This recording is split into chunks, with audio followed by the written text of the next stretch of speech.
Hey everyone, welcome to the Black Magic Arts Chair. I'm your host, Doug Rizzio, and I am broadcasting from Waldwick, New Jersey. I'm an artist and an art curator who used to organize events in physical spaces, but um, as we know, we can't do that right now. Way back in January, I had made plans for 3 separate exhibitions with the themes of reflections in February of this year, rainbows in June, and blacklights in October. The first show in February went perfectly. It was great, and there were no problems with it at all. But as we moved to March, I slowly realized that I might not be able to use a physical space at all for my next show, and maybe even the next shows after that. So I had to come up with a solution. And the only thing I could think of was to try doing a remote show. Uh, so then the remote Rainbow Art Show was born in June, and somehow, after a few months of preparation, I managed to get 30 local artists and 5 local musicians to come on a single live stream in one night for a series of interviews and music performances. That show in June went actually a lot better than even I expected. And while the situation outside is not that great, and most of the country continues to be stuck in quarantine, uh, I realized that my blacklight show would also have to be virtual. This time, I decided to contact artists from all throughout the country, and tonight we even have one guest from outside the United States, which I'm so excited about. Um, but before we get to that, let me just plug some of my own links and let you know what I'm doing as an artist.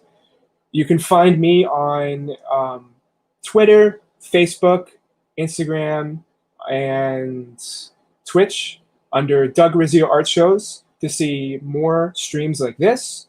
Or if you want to see my personal artwork, like the one behind me, you can go to Doug Rizzio on Instagram, Twitter, Facebook, YouTube.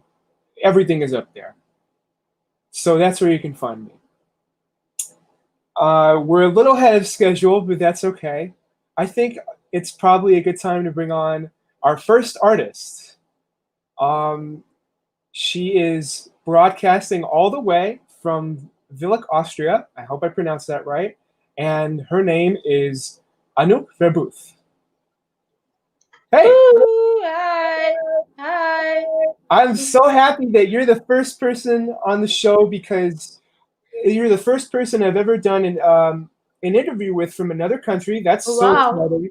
And you just look amazing. That's so cool. I love what you did with everything. Yeah, that's my life. I'm living the black lights. Yeah, I love it. And Yeah. that's what I wanted to see for this show. So I'm so happy. So let me just get right into the questions. Who are you as an artist? Yeah, my name is Anouk. You see it here. My page is Blacklight Art by Anouk on Instagram and Facebook. I live in Austria, born in Belgium, and I started 1939, 1993 with the blacklight colors. At the beginning, I made decorations for parties, and now I'm getting older. I only paint on canvas for the living room. It's a little bit strange art, yes, but you have to look at with the Chroma Depth 3D glasses when you have one. Look at my page, you see the 3D. Hmm. Yeah, maybe I'll do a show with that kind of artwork in the future. Although I don't know how that would be, how we could stream that with the glasses. Oh, Oh, yes, sure, it would work. Yes, it works. You cannot take pictures with it, but if you look at the monitor with it, you will see the 3D. So why Chroma. don't? Yeah. Oh, sorry. Okay. So yeah, so why don't you tell me about? I was gonna just ask you about one piece, but why don't you tell me about all three of the pieces behind you? They're all gorgeous. Oh, okay. I have a lot of artwork. Yeah. This one is called Cavalleo because I live at the border from Italy. It's Cavalleo. It's the Leo with the cavallo. Cavallo is Italian for horse, and it's a Leo. It has a glow in the dark eyes, 3 eyes. Ooh. Yeah, this is my frog from Springfield. It has also 3 eyes and comes rainbows out the eyes. And this one I made special for the corona. It has the little coronavirus here. And the eyes, there are buttons.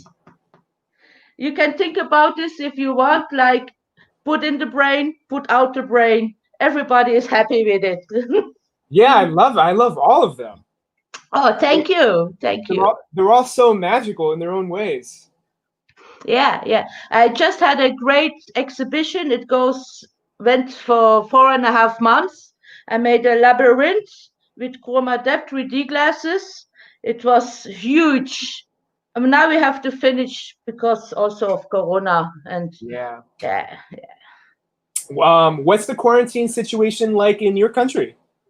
Oh, it's not so bad. We can go out if we want. The bars are open until 11 o'clock in the evening. It's okay here. It's Austria. It's small. Oh, Oh no, you're still on. I can okay. still hear you. Sorry, Yeah. I have to multitask because I'm trying to talk to people on Instagram and talking to you at the same time. It's a little difficult. But why don't you tell me about your answer to the third question, which is what does magic mean to you? What is what? What does Magic? magic mean to you? In your own words, describe what you think of as magic. Oh, if I see people who haven't seen this before, they're looking, I hear the people, oh, what is this? How does it work? Oh, this is cool. I stay here. It's nice. It's very nice when they see this art the first time. Also for children, Oh yeah. they're going crazy. Oh yeah, I bet. Mm. What else? What else do you want to mention while you're here? We have about 2 minutes left. So, what else is on your mind? What do you want to share with the audience? Yeah, I'm here to see all other blacklight artists from over the world.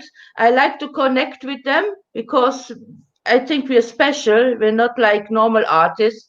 Yeah, it's a crazy art. Oh Mm, yeah, it's definitely a special yeah, kind of thing. yeah. That's why I'm here. I also do body painting. We are Ooh. here right at the lake. It's half an hour with the car. There's the World Body Painting Festival every year. This year it wasn't. It was cancelled because of Corona. But every year we have it here at the lake. That's very, very nice. Yeah, that Awesome. I'm also part of it. Mm, Good. yeah, Good. So good. Yeah. it sounds like you're very active in the art scene where you are. Yes, it's good. We are a very small city, but the art here, also the government here, he is very part of it. He likes my art. Well, Mm. honestly, who wouldn't like your art? It's just so amazing, and it's such a great way to bring in the whole event. I'm so happy to have you on. Yeah. But before we move on to our next artist, why don't you tell everyone where they can find you? Do you have any social Yeah, media links? yeah. You see here the name. This side, Yeah, it's hard to see Blacklight where you're Art at. by Arnuk. Yeah. Arnuk is my name, and this Blacklight Art by Arnuk is my social page on Instagram, Facebook. Yeah, there you can find me. All right, you heard it, everyone. Go to Blacklight Art by Anouk on Instagram, Facebook, and When you have the glasses, put it on to see the yeah, if you have 3D. 3D glasses, like Chroma depth. jump on there. Yeah. All right, I'm going Okay. to move on to our next Well, artist, but thank thank you so much. you. Let's do Bye. this again. Bye. Bye. Bye. All right, that was great. So let's move on to our next artist.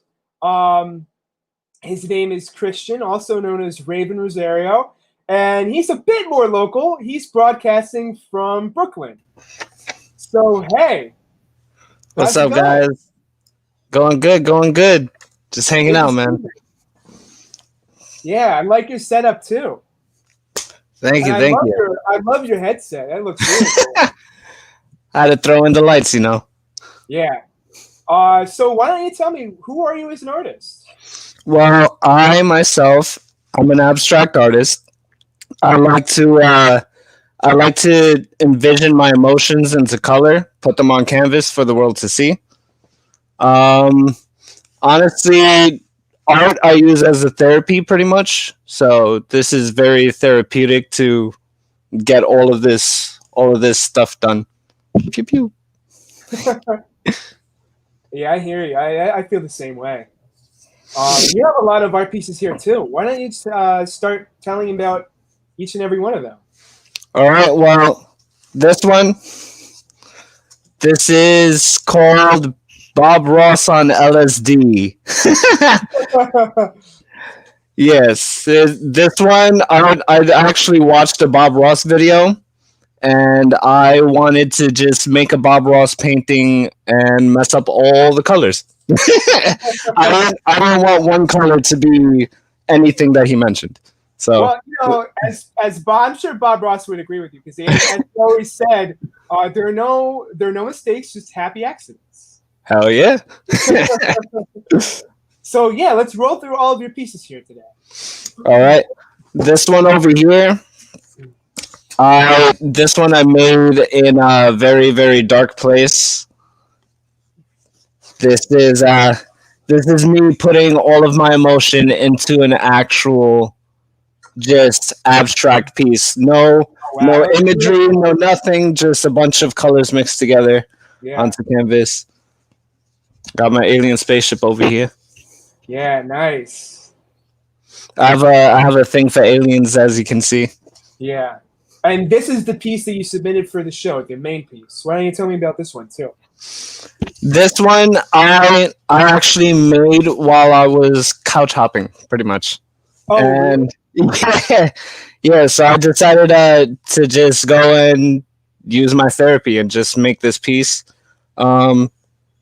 This over here, like I decided to make something that it's really bright. It looks it looks very normal off of blacklight because with no blacklight, it's just the alien himself. Yeah. See, just the alien himself. It's hard to tell with the computer screen, Yeah, no. but definitely check it out. Check it out on my profile. Check it out on his profile. Oh yeah, definitely. If you go look online, there's gonna be very, very good pictures of each piece that I have. So All right. So before we talk about where we can find you online, can you tell me what does magic mean to you? well, magic is it's amazing the person with something that they've never seen before. It's pretty much using your skill set to open eyes and bring smiles to life. Awesome. That's a great answer. Thank you, thank you. So we're about 1 minute away from our next artist, and why don't you tell me where everyone can find you? Well, for right now, you guys can find me on, let's see if there you go, Raven's Madhouse on Instagram. I'm going to be linking all of my social media because I'm actually going to be posting a lot in the next 2 months because I'm working on a big art collab between me, a music producer, a videographer, a graphic artist. We're all working on a huge project. That sounds So huge. stay tuned. Stay tuned. Can you reveal the details of that project now, or is it still a bit of It's all right. So it's let's just say it's a music video, but not really a music video. It's going to be more of a artistic expression. There's going to be, let's just say there's going to be fire, smashing of TVs, smashing of tech. There's going to be art all around. There's going to be there's going to be something. There's going to be something truly amazing. awesome? Well, whatever it is, it sounds cool, and I'm excited to see it. So everyone, check out Raven's Madhouse on Instagram and any other social media. Oh, you got to. All right, all right. There you go. There you go. Ravens_Madhouse. Awesome. All right, I'm going to move on to our next segment, but thanks for coming on, and Thank you for having me. Bye. All right, so with every show, there's always a chance of some technical difficulties, which we're experiencing right now. Hopefully, we'll be able to get our next artist on board soon. But a couple of artists who were supposed to come on tonight also had to leave, also had to opt out for tonight. So instead, I'm going to start playing our music segment a little early. And this musician, who I was hoping to be able to perform tonight, couldn't attend. But luckily, they did record a video of them playing. So let me see if I can open this up on the share screen. And okay, there we go. So we have over here John Wesley, also known as the Purple Bishop. And he has a great introduction as well as an explanation for all of his music.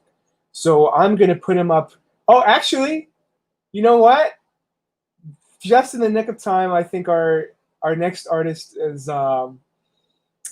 figured out whatever the problem was. So we'll get to the music in a second, but I'm gonna add on Chloe, also known as Oddball Arts, from Waupun. Is that how you pronounce it? Waupun, actually. Waupun. Okay, Waupun, Wisconsin, right? Yes. All right, you came just in time. Sorry, my computer, like, I don't know. It was messing with me, but I figured it out. So it's all right. I'm sure we were both sweating a little bit, but it's all good now. So yeah, let's get right to it. Who are you as an artist? That's a really complicated question because what identifies me as an artist is kind of like multifold, because I don't just do like art stuff. I do music as well. So it's kind of like, I don't know. I have a weird combination of things. So I don't know how to define me. You have a show right after this, don't you? Actually, it got canceled because our other singer, her husband got COVID. Oh my God! Wow. So we canceled the show. So that's a shame. I'm sorry to hear that. It's fine. The venue's really small, and I was like not wanting to do it because of that anyways with COVID. So it worked out. So well, I'm glad that you can still do this. And at least you have something interesting going on tonight, right? Yes. All right. So what can you tell me about your submission? Do you happen to have it with you? I don't have any pictures with physical pictures of it. That's fine. I am going to bring it up myself on my share screen. So give me 1 second. Sure. And let's see.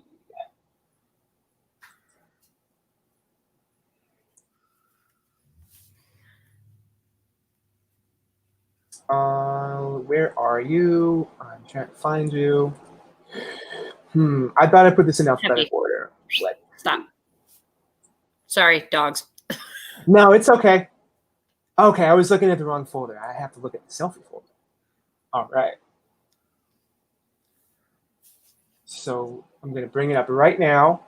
And this is a really cool picture. I was so excited to see this and to be able to share it. So, yeah, tell me about this piece. Yeah.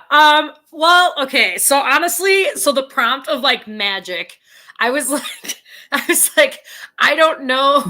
I mean, I messaged you because I was like, I don't really know what exactly, like, when you're saying magic, I don't know exactly what, like, in what area you mean by magic. So I was like, what do I think of, like, is something that I think of as magic? And I've always like been fascinated by the medical field and by like x-rays, right?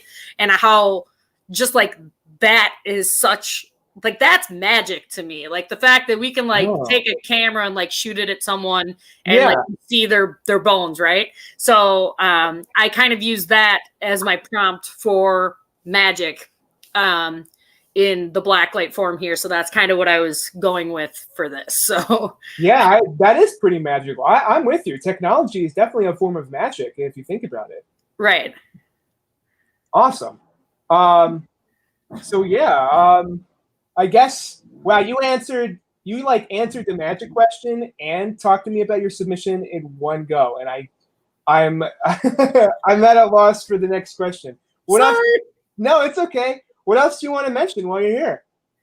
I don't know. I guess I do this kind of makeup. I do like SFX makeup, but I also do like beauty makeup and stuff too. I have a TikTok account under this same name where I do like ridiculous stupid story time videos, but I also do like makeup videos and stuff and do live videos on there.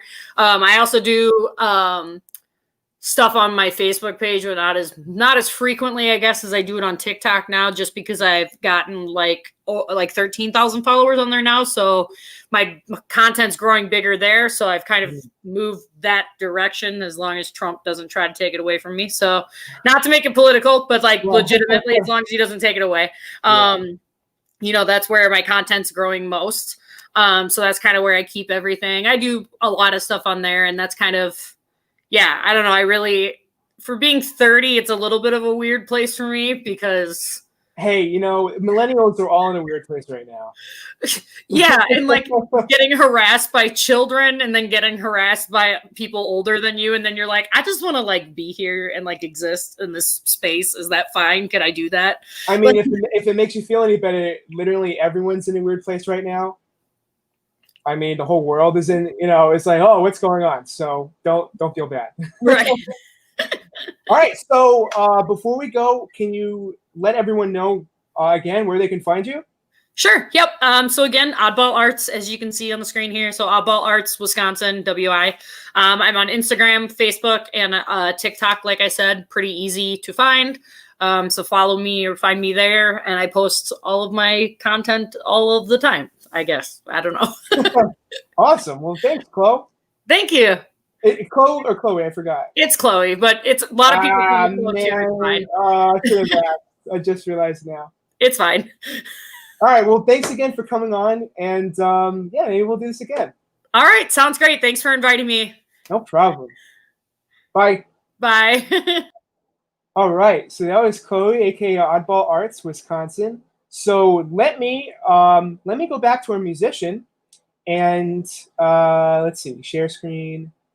I'm gonna open up that Chrome tab, and yeah, our first musician of the night couldn't be here tonight, but he did record this video for us, and I'm just gonna play it for you. Oh, you know what? Let me make sure the audio is ready too, because that was something that I was having trouble with. So give me 1 second. Sorry, guys. All right. So without further ado, John Wesley, also known as the Purple Bishop. Hey everyone, my name is John, but I go by the Purple Bishop when I make music. I'm really excited to be doing this set, so thanks Doug for this opportunity, and it's a really cool show. I'm really excited to see it later. And yeah, so I think what magic means to me, the first thing that came to my head was when you're outside on just a clear day and there's just a clear sky, no clouds at all above you.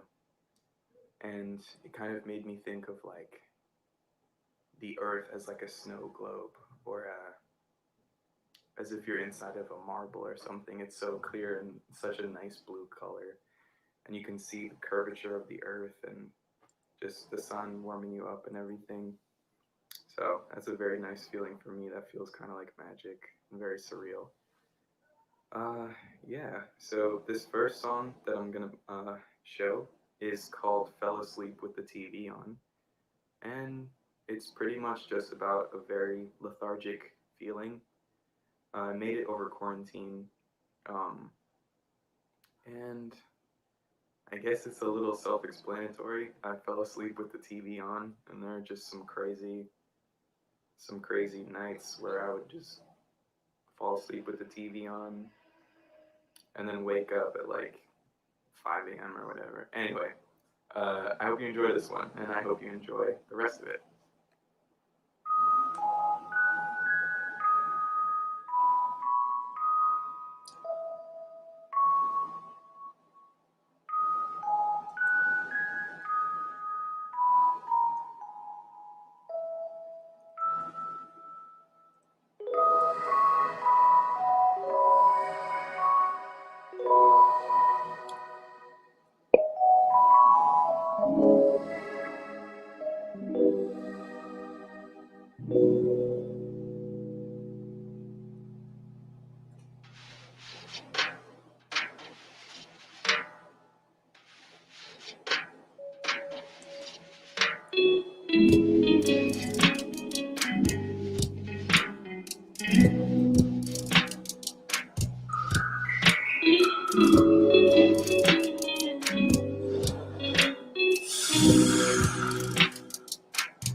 This next song is called "The Night," and this one I also made. Actually, I think most of these songs I made over quarantine, and this one was about a thunderstorm, a very big storm that happened over quarantine, and I was just thinking about, the nighttime and thunderstorms and everything like that, and it's a very nostalgic and peaceful feeling for me. So, yeah, I hope you enjoy it.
This next song is called Misty Face, and I made this one while I was on a trip to DC last year and during school.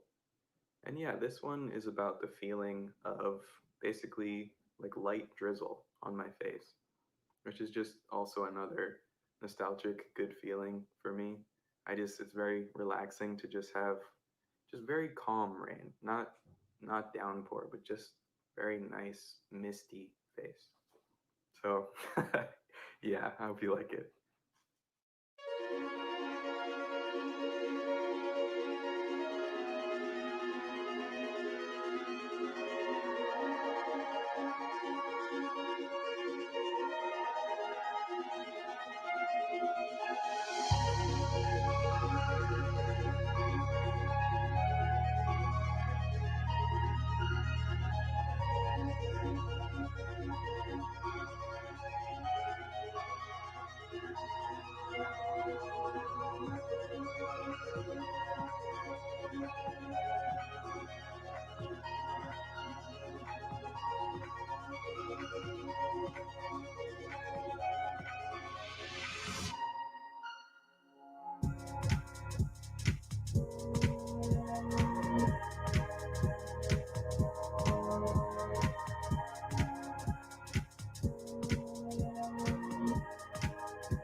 This next one is called Brain Fog. I believe I made this one last year also, during the school year. I'm actually at school now also. This is my dorm room. My roommate is over there and three guys in here. But yeah, basically brain fog is just about brain fog. It's brain fog.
So this next song and final song is called Contingency. And if I remember right, contingency, the definition is about basically something that is unknown, something that is variable, like something that basically can't be determined and has to just happen. And this was actually the first song that I ever made. This is the first song I ever released, I ever made. I think it was 2 summers ago. So summer of 2019, I believe. Yeah.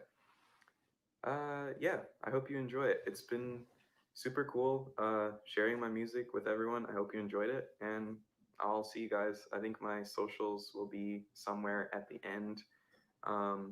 Yeah, peace.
All right, so let me put back my screen. I'm still getting the hang of this, so and slowly emerge from the darkness. All right, so that was John Webb, also known as the Purple Bishop. I don't think he provided any links in this video, but you can find him on Bandcamp, on Instagram, on Twitter, and maybe Facebook, although I'm not 100% sure about that. So let's move on to our next artist. Who's next? Lena, you ready to go? All right, I'm just going to add her and see what happens. Hi! Hey, you're on the stream. Hey, I'm happy to be here. thanks for joining me. So, tell me who you are as an artist. I was just thinking about this. Who I am as a... Yeah, it's a always tough question, right? You want to go so many different ways with it, but basically, as an artist, I think that there is like this feeling or the sensation that we share as human beings when we see something that strikes us in a certain way or hits our brain that we may not have used before, that you can find kind of throughout like movies and writing and music and painting. And I just am the type of artist that is searching and experimenting and trying to find the best way to help portray that sensation for everybody else. I think a lot of us can relate to that. We're all kind of Can you hear me okay? Yeah, I can. Okay. Yeah, we're all trying to find our ways. Always experimenting with different things. And this is an experiment too. I don't know if it's the first time you've done this before, but it's only the second time for me. This is the first time I've ever done anything like this before. Oh wow, that's exciting! And you're broadcasting from Louisville, Louis or Louisville? Louisville. Oh man, you can Louisville, Kentucky, which is really cool. So yeah, what can you tell me about your art submissions? You have a couple here. Yeah, I was like, this is the one I submitted. This is a different one I did too, but I submitted it. It's a combination of a couple of different things. I tried to kind of like find that spark or that like thing. I like a tingle in between the eyes, and I was like, I really like the drip of the rainbow and the different eyes and stuff. You can see that like a lot throughout a lot of my work. But it was just, I don't know, it's something to look at and to make you think. And I think most of my work is best viewed under like changing colored lights, because you really get the full aspect of the pieces and how they move and flow and tell their own individual stories. Cool. And what's the name of that piece again? Mesmerize. You know, this is the first time that I've actually seen it without black lights. Yeah, I saw that. I was like, when I submitted it, I realized I had done that, but these parts and like, all black light, and then this is glow in the dark, but this is what it would look like just sitting on your wall. Cool. Yeah, it's very bright and colorful, which I mean it takes on a completely different quality, like under violet. So that's neat. And do you have other artworks behind you, or is that a tapestry? Yeah, this is a tapestry. This is one of my favorite tapestries. Yeah, I was like, I love this tapestry. I thought it was one of your pieces. I wasn't sure. I thought it was one of your art pieces. No. I have this one, and then I have a couple other on this part of the wall right here. So you already described what, who you are as an artist and what makes you tick, but can you tell me what magic means to you in your own words? That's a tough question. It's another tough question, but I like the tough questions. Like, these are the whole point of like answering these tough questions is part of the exploration of being like an artist, is being able to like delve into these and to think, because I want my artwork to make other people think, so I have to think myself, if that makes sense. Yeah, but totally. Definitely. But for magic, I don't know. It's something, it's inspirational, but it's familiar. I've always viewed it as something like primal. It sparks that same thing in all of us and all humans that like makes us come together, but it's also can be cosmic and it's adding a new element that we may not have thought of before or we may not have known existed before. It's thinking differently than everyone around you. Cool. That's a great answer. So what else are you working on? I'm actually working on a collab right now with a fellow Instagram artist. I forgot her Instagram handle, unfortunately, but you can find information on it on my Instagram where you can find all of my pieces. But we're doing a across the United States collab with me being in Kentucky and her being in California. So we're Cool. working on doing pieces together. Cool. I can relate to that doing this right now. Yeah, I need everybody to come together. We've decided she's starting a piece of a painting and I'm starting a piece of painting, and then we're gonna mail them to each other and have the other person finish them. Oh wow! So that's going to be very involved then. That's interesting. Would you have done this if it Yes, weren't I'm for super excited to see how it turns out. Oh, I'm sorry, I spoke too soon. What did you say? Would you have? You think you would have done this collab if it weren't for quarantine? Oh, no, I don't think so, because I wouldn't have gotten into art if it wasn't for quarantine. I was like, being in quarantine, I had to find a way to keep expressing myself and to letting my energy out, and so that's what all of this art has come out of. So, yeah, definitely without quarantine, I don't think I would have done this with her. Oh, I didn't realize that this was like you had just gotten into it. Yeah, honestly, I had been I did art shows when I was in high school. They were a little more, they had different criteria, so I didn't stay with it as much. But then I started making art towards the beginning of this year to just cope with some mental health stuff. And then I started making it as gifts for other people because I liked it. And now here we are, and I have my own Instagram, and I sell my own paintings, and I'm working on collabs and doing an art share with incredible people. Well, that's awesome. I'm glad to hear that. You could take this bad situation and turn it into something good. Definitely. So before we go, can you let everyone know where they can find you online? They can find me on my Instagram at DreamyLean, which I think will show up at some point. I'm also having an Etsy opening soon. It will be called The Lean Effect, and you can find me on there too. Awesome. So everyone go to Dreamy Lean. I mispronounced that too, but go to Dreamy It's Lean. okay. Find it on social media. And yeah, thanks for joining me today. Thank you for having me. No problem. Let's do this again sometime. Definitely. Bye. Bye.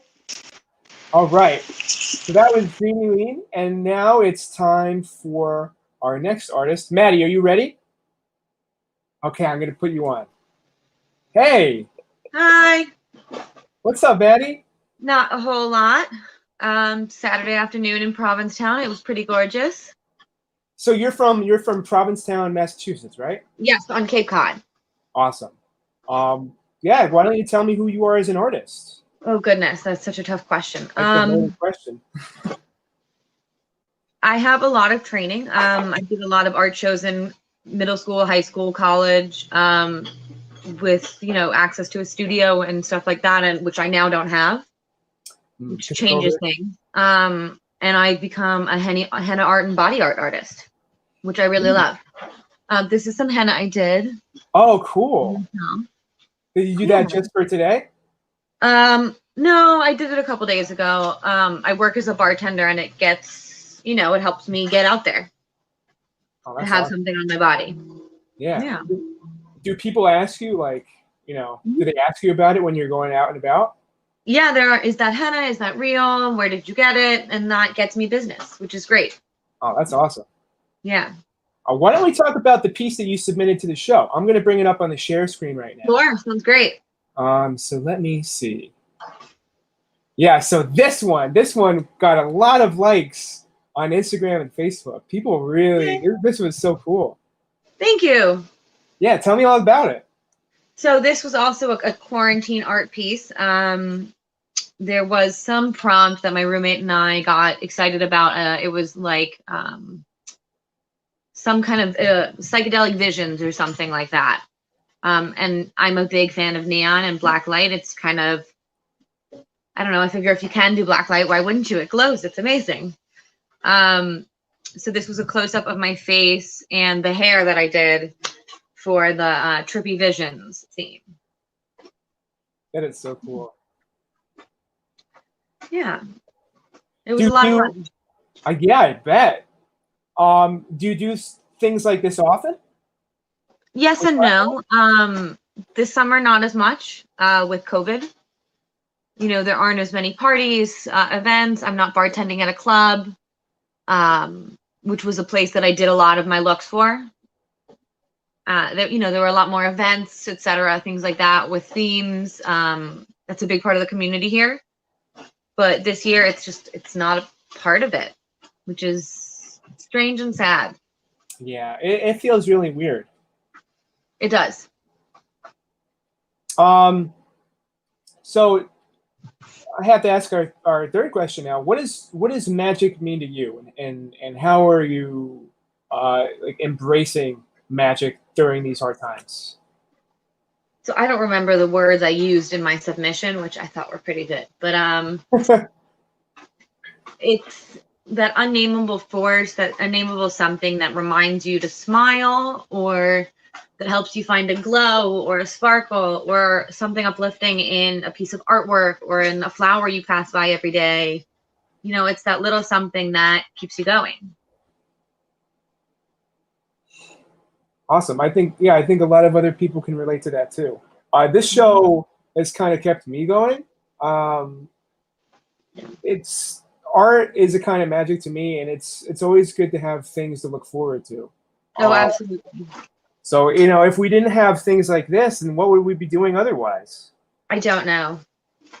I honestly don't. Well, I'm glad that you were able to submit to the show. I'm glad you were able to do an interview. I know it's short, but yes. Before we go, can you tell everyone where they can find you online? Yes. So I have two Instagrams. One is PG-13, one is not. The PG-13 one is Mad Henna with 2 D's, MADDHENNA. And the personal one is Mad for Maddie, also with 2 D's, MADD for MADDI. Mad for Maddie and Mad Henna. All right, you heard it, everyone. Go to Mad for Maddie and Mad Henna on Instagram. And thanks for joining me for this brief interview. No, thank you for having me. No problem. All right. Okay. Bye, Maddie. Bye. You got it? I don't know how to go away. Oh, wait. There you go. Okay, so let's move on to our next guest. Without further ado, Liza M. Hey. Hello. Did I get that right? Yes, you did. Awesome. So I see you have your wig with you.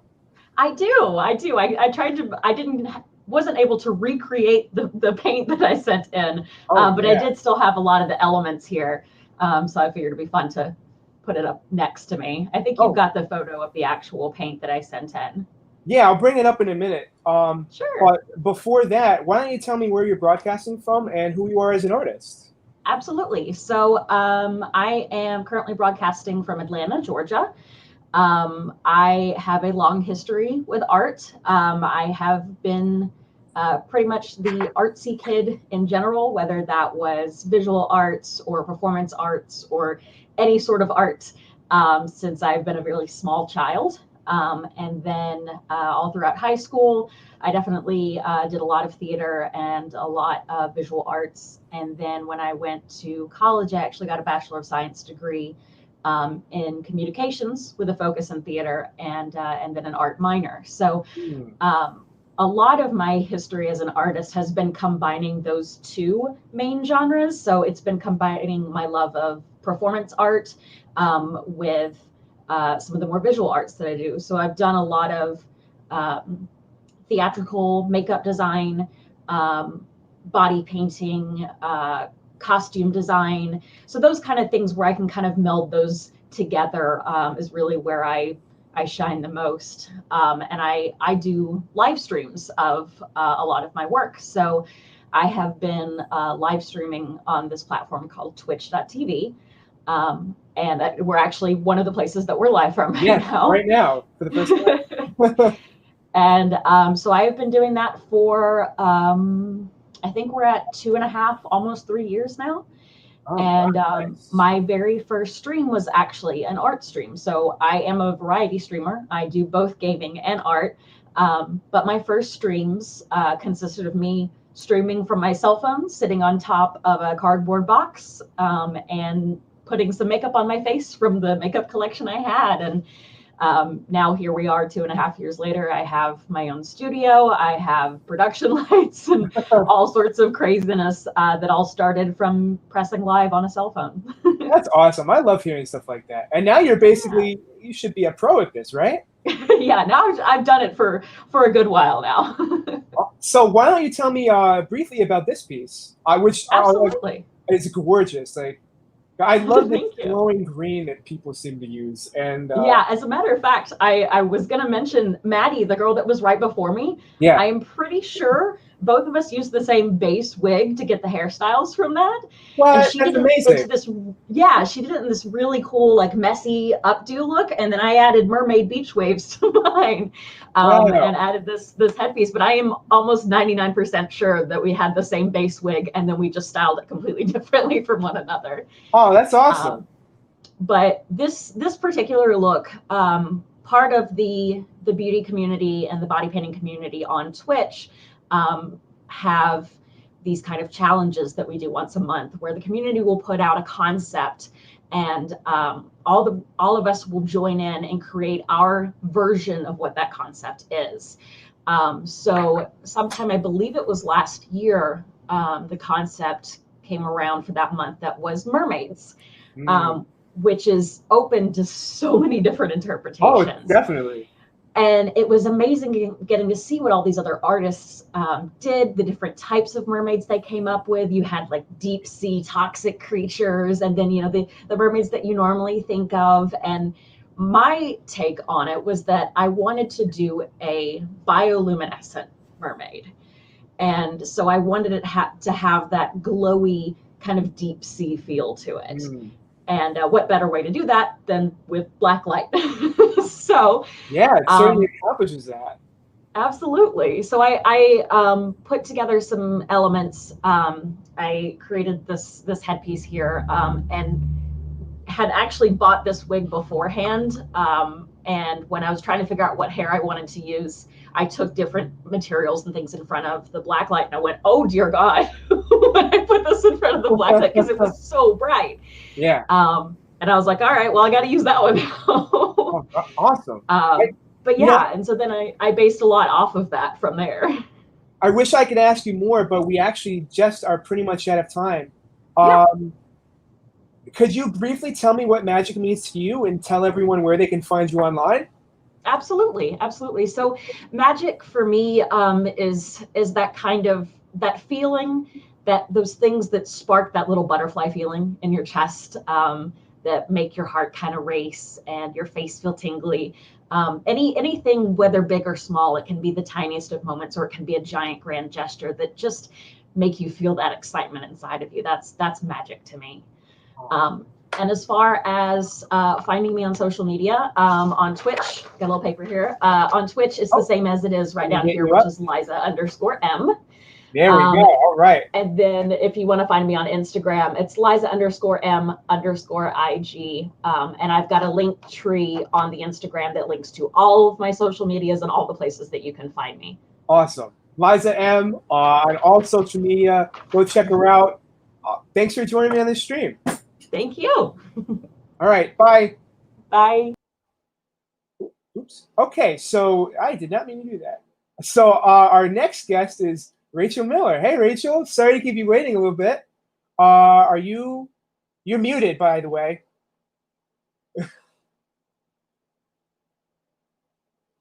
Can you unmute your mic? Oh, it says your mic's not connected. Technical difficulties once again. All right. Well, in the meantime, Let me see if I can carry this dead air while she figures out how to get back onto the microphone. We might end up going a little off the schedule, but it was bound to happen. So yeah, those were some great artists, and there are plenty other artists on the rest of the stream tonight. Let's see if Rachel is ready again. Hey, you ready? Sorry, it says I'm muted. There you go. Okay, I was worried. I'm like, what am I going to say? Sorry. It's okay. Thank you so much for inviting me, Doug. Thank you for doing this. No problem. So yeah, tell me, who are you as an artist, Rachel? Oof. So I was really an oddball in school. I went to college at Pratt Institute for visual communications design. So our images were supposed to be really clear and easy to read, like logos. But I'm such an abstractionist at heart that I kept coming up with really chaotic pieces. A lot of people said I belonged in fine art, but you know, I wanted to learn about computers too. So I needed to find a reason for my abstract art to exist. So I started painting on functional items: guitars, skateboards, golf clubs, surfboards, light fixtures. So, I mean, you name it, I've painted on it. Oh, that's awesome. Well, that's a great pair for abstract art because there's something more tangible and more, an actual object. Oh, yeah. And abstract art is always great as a design or a texture or any kind of background. Yeah, a fabric. I'm seeing it a lot in interior design too. So it's kind of popping up everywhere. And the style of art I do is fluid art. It's kind of new. I found it on Instagram. So I just got influenced by people who, instead of painting with brushes, they pour paint onto canvas. So I really got involved with that about 3 years ago and just became obsessed with it. So, can you tell me about the art piece that you have behind you? Is that your Yeah, signature? so Electric Gleam is this one right here. It's a 16 by 20 acrylic on canvas. So yeah, the whole blacklight thing started happening right after quarantine. Another one. I was teaching young kids, 5-year-old kids, art and science. But once quarantine hit, our school was closed, and I just dove 100% into my art. So you can kind of see once quarantine hits, everything shifts on my Instagram to black. Interesting. Yeah. Yeah, I think we've all started something new during this whole period.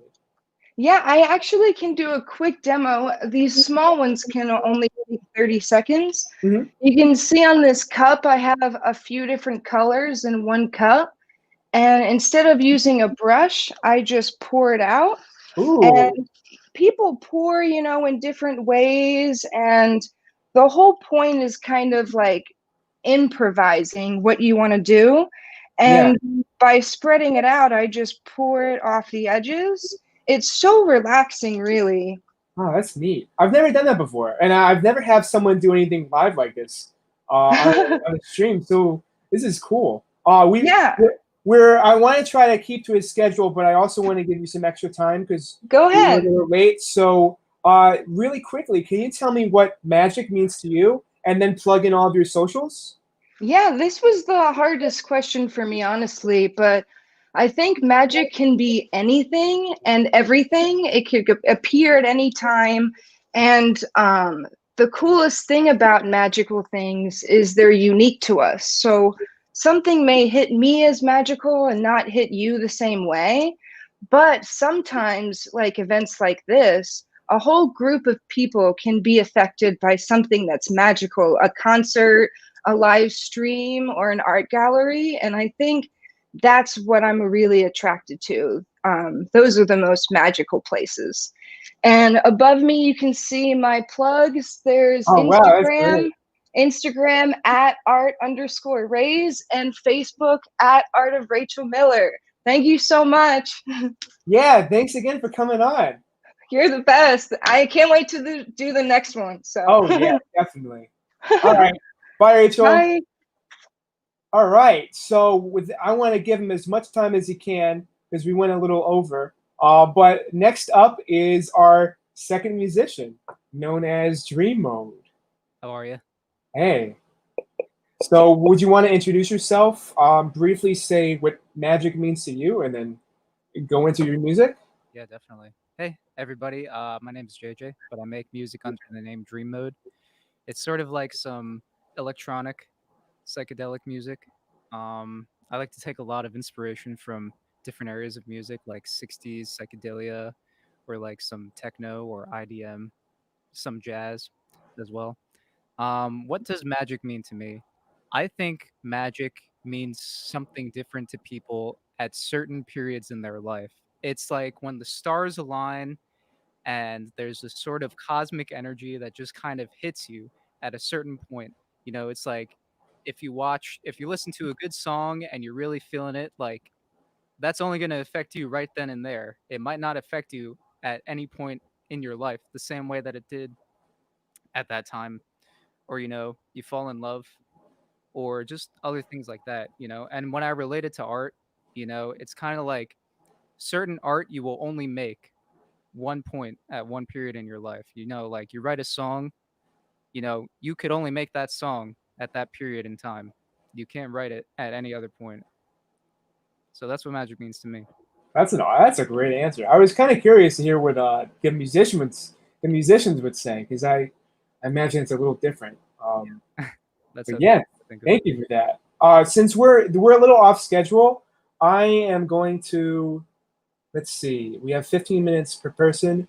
We're not too bad. So what, instead of ending at 6:25, would you like to end at 6:30 so you still get the full 15 minutes?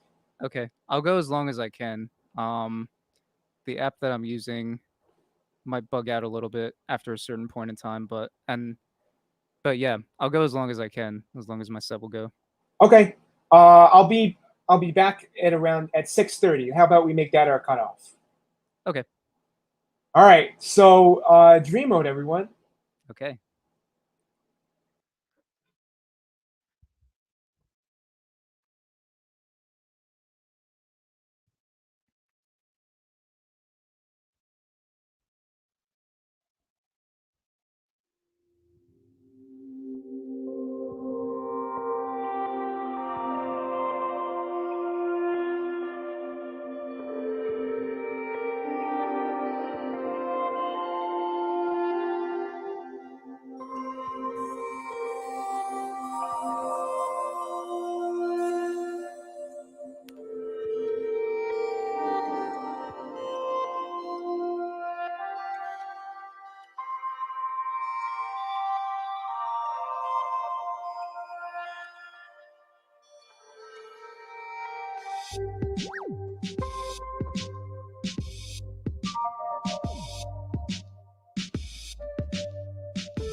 Hey, everything okay? Oh, you know you're muted, right? Okay, can you hear me? Yeah. Okay, sorry.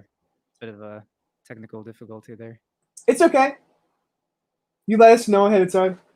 All right, I got one more song. I have one more song that I. Okay, one more song. Let's see if it can come through. Okay, I think everything should be good. Fingers crossed. Yep. All right, here we go.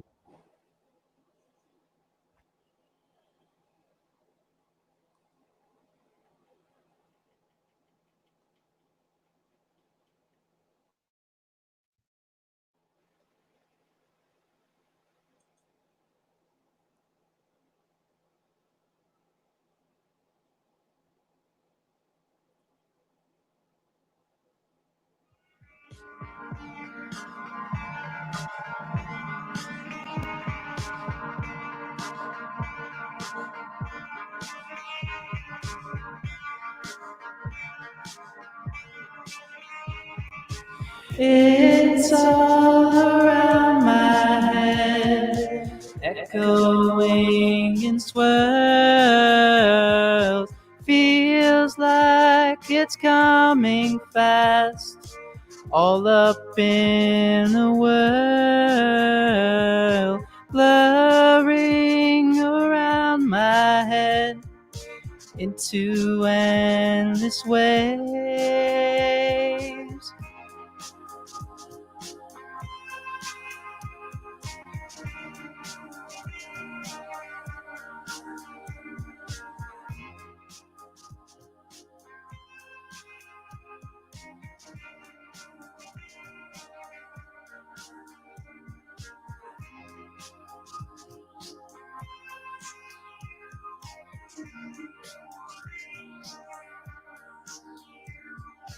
Colors run through lines, blurring into one, shape shifting all around, spirals intertwine. It's all around my head, echoing in swells.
All right, that was awesome. Thank you, thank you. I'm glad you got to finish your last song. Yeah, yeah. It's definitely that nothing else happened. You know, we're doing it live. Yeah, thanks again for coming on. Where can everyone find you? Thanks for having me. You can find me on Instagram. It's dream_MDE. Or you can find me on Bandcamp as Dream Mode. I also have a record label. You could look that up. It's Polybrain Records. And I also play in a band called Canvas the Town. We just put out our first album recently called On the Run. So you could check that out too. That's some cool indie rock if you like Mac DeMarco or stuff like that. Oh, that's awesome. I didn't realize you had so much going on. Yeah, I try to do as much as I can. I feel the same way. So that's really cool to see that in other people too. Yeah, definitely. All right, so that was Dream Mode, everyone. Thanks again. Let's do this some other time. Yeah. So let's move on to our next artist. Tori, are you ready? There she is. All right. I'm sorry. It was Jules. My bad. Let me add Jules first because that was the order we're going in. Hey. Hey, Doug. What's up? Not much. Just doing a live stream. How's it going? So we've had some technical problems so far, but we're powering through them. Yeah. So, Cross my fingers that I'm not going to be one of those technical problems. Not so far, so good. So you're broadcasting from Philadelphia, right? I am. Awesome. So yeah, tell us who you are as an artist. All right. Like everybody else had a little bit of trouble answering this one. It's a tough question. It is art's my whole entire life. It's my reason for existing. I feel like I've been doing art for as long as I can remember without really realizing I was doing art. I have never been strong academically through life, so art's kind of what makes me feel intelligent. If that makes sense. And that I didn't really know I was an artist really until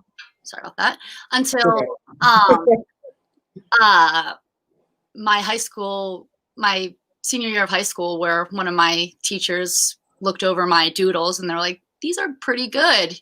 You know, like, if you have, and of course I got if you had put in the same amount in these doodles, then you might be somewhere in school, which is exactly why I decided to become an art teacher, so I can make sure students never have to listen to that again, because, you know, people should put effort into what their passions are, and they're not always math and reading and writing. Art. I think just about every artist who's here has some, can relate to some version of that. Absolutely. And yeah, I like to live through cartoons, so I like to animate my life as much as possible. So that's a perfect segue for your art piece. Absolutely. My Pickle Rick picture. Do you have it with you? I do. It's right next to me. It's small enough that I could share it with blacklight, so you can kind of. I'm sure there are some Rick and Morty fans here. Definitely a Rick and Morty fan. I love Rick Sanchez. I'm gonna find me a Rick Sanchez someday. and we're gonna Hopefully. fly up into space together. That sounds like a lovely dream. Yes, yes. Yeah. So, did you want me to tell you a little bit about it? I mean, I did a acrylic pour on the background, which I struggle with making like what an interesting background. So a dry pour. I know the artist before me. I'm Rachel, gonna forget. Rachel Miller. Yes, she did Yeah. dry or acrylic pours as well. And I love to watch them, even if I'm not doing them myself. I get hooked on watching the paint. Cool. Those always look great as backgrounds. Very magical. Awesome backgrounds. Which leads into my next question. What does magic mean to you? And since we're almost at 6:35, what does magic mean to you? And where can everyone find you online? Awesome. Okay, so magic means to me, it's like the discovering of something that didn't exist before. Just like the excitement of that discovery. And really, magic can be anything that we put attention and life to. So if you are someone like me who chases sunsets constantly, magic is the changing of colors in the sky, the changing of the seasons, just anything that you're really like blown by, or that you give enough attention to be blown by, because the things that happen in life are magic, whether it's good magic or bad magic. It's like, it's unreal. Hopefully we're making some magic right now just by doing We that. are. I feel like we're like magicians. So where can everyone find you online? Absolutely. I have an art Instagram and I wrote it down. Mies_art. Awesome. I'm glad you made a sign. That's really cool. Yeah, I feel like the signs are super easy, so I don't like spell it out. No one's gonna remember that. But Mies_art. That is where I post all of my art, and I do some commissions, and I also sell some original pieces. So, all right. Cool beans. Thanks for having me. Yeah, no problem. Thanks for joining. Absolutely. So everyone, check out Mies art. Thanks again, and I'll see you later. All right. Have a great rest of your show. Bye. Bye-bye. All right. Let's just jump on to our next artist. Are you ready, Tori? Okay. Hey. Hi. Ooh, I like what you did with your space. It's very colorful. Thank you. So yeah, where are you broadcasting from? I'm currently in New Jersey. Awesome. So yeah, tell me, who are you as an artist? Okay, so I've been listening to a lot of what everyone else has been saying, and I really relate to the things that they've been saying, such as they've been, doing art since they were young. I've been doing that as well. And then what Jules just said, how she would be doodling in class, that was me all the time. I had little doodles in my notebooks. So I also went to school for art to become an art teacher and inspire younger generations to really explore the possibilities, not only with visual art, but performing arts and music and all the different things that, art can give us. I've also been called by some of my professors like a Renaissance woman, because I not only love visual art, but I've been playing music for a really long time. I love to dance, and I did ballet and jazz and hip hop, did theater for a little bit. So I just want to get my hands in all the different artwork, all the different art worlds that there are. Awesome. Yeah, I keep saying this. I don't want to repeat myself, but a lot of artists can relate to that. A lot of them start out the same way, and a lot of them choose that same career path. So yeah, it's always cool to see an artist continuing as an artist in the world of art education. So that's neat. Absolutely. Trying to inspire more people to just get into the art world and really explore and have self-expression and whatnot. Do you have your art piece with you right now? I do. So I have some artworks here. I might have to move my screen a little. So this is my art piece that I made specifically for the show. I made it because I've been really inspired by space. I love learning about science, and more specifically, the unknown of space, galaxies, black holes. It all just really intrigues me. And I've been getting more and more into exploring the unknown and putting that into my art. So a lot of the time I've tried to take nature and then either use personification, such as this one with it's little people, but they're also trees. And I've just tried to really make it personal, but also show the incredible wonder that nature and space and just the world around us has to offer. So really cool stuff. Would you say that nature and space are magical? I definitely think space is magical. There have been so many things that I've learned in the past few years, and specifically during quarantine, I've been watching a lot of like the Cosmos show and Neil deGrasse Tyson, and just been blown away by some of the things that exist out there, like some of the planets and the way that matter combines and separates. It's really incredible, and I would absolutely describe that as magical. All right, that was a great segue for that final question.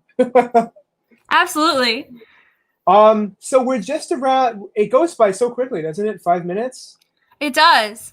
We're just about out of time, but before we go, can you tell everyone where they can find you online? Yeah, so I made sure to let me do this little. There we go. Right, I made sure. You think it's the other hand first. Yeah. I made sure to put the little handle here, so you can find me at abelakai.art. That's where I post a lot of my stuff. And please just like go ahead and DM me. Well, let's collab. I love other artists and I love, being inspired. So thank you so much for inviting me to this, Doug. It's awesome. I've really been enjoying it. It is such a great show so far. Yeah, no problem, Tori. I'll see you later. Thanks for coming we'll on. see you soon. Thank you. Bye. Bye. All right. So let's see, we're having so our next artist was supposed to come on a few minutes later, but he has his spaceman helmet ready, and I think we're ready to have him on. So make sure to turn on your microphone too.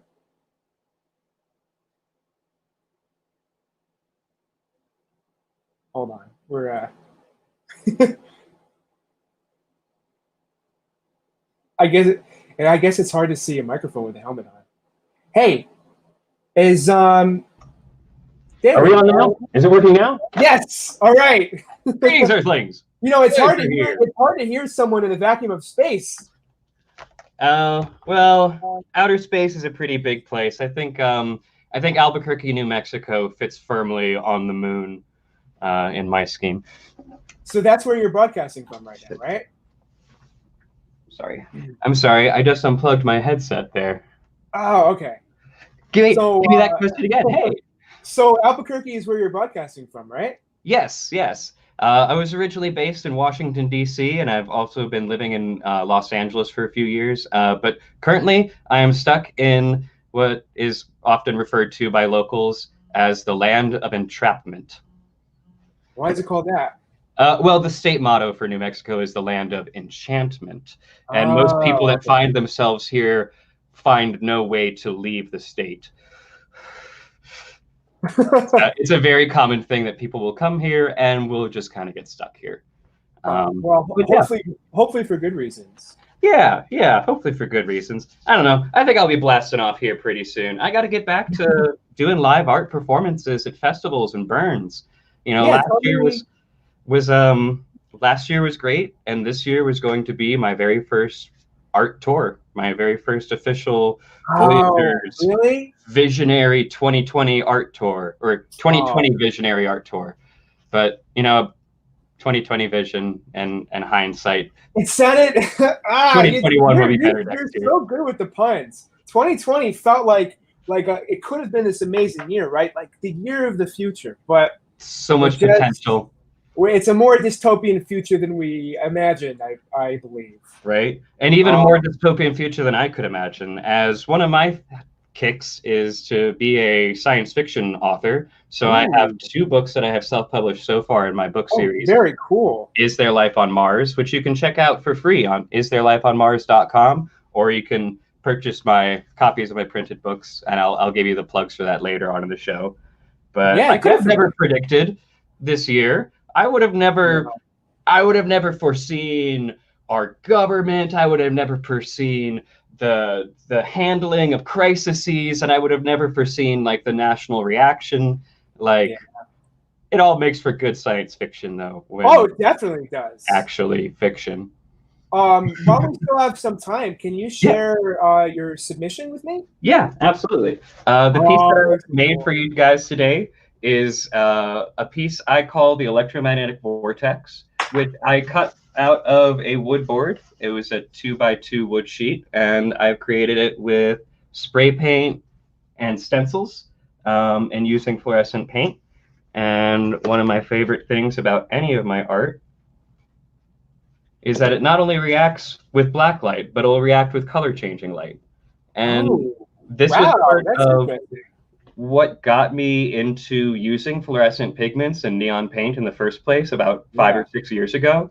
Is I started making sci-fi art to go along with my book series. So things like the In and Out Asteroid were like pieces I used to make. But then when I found fluorescent paints, I got into creating more psychedelic visionary art pieces.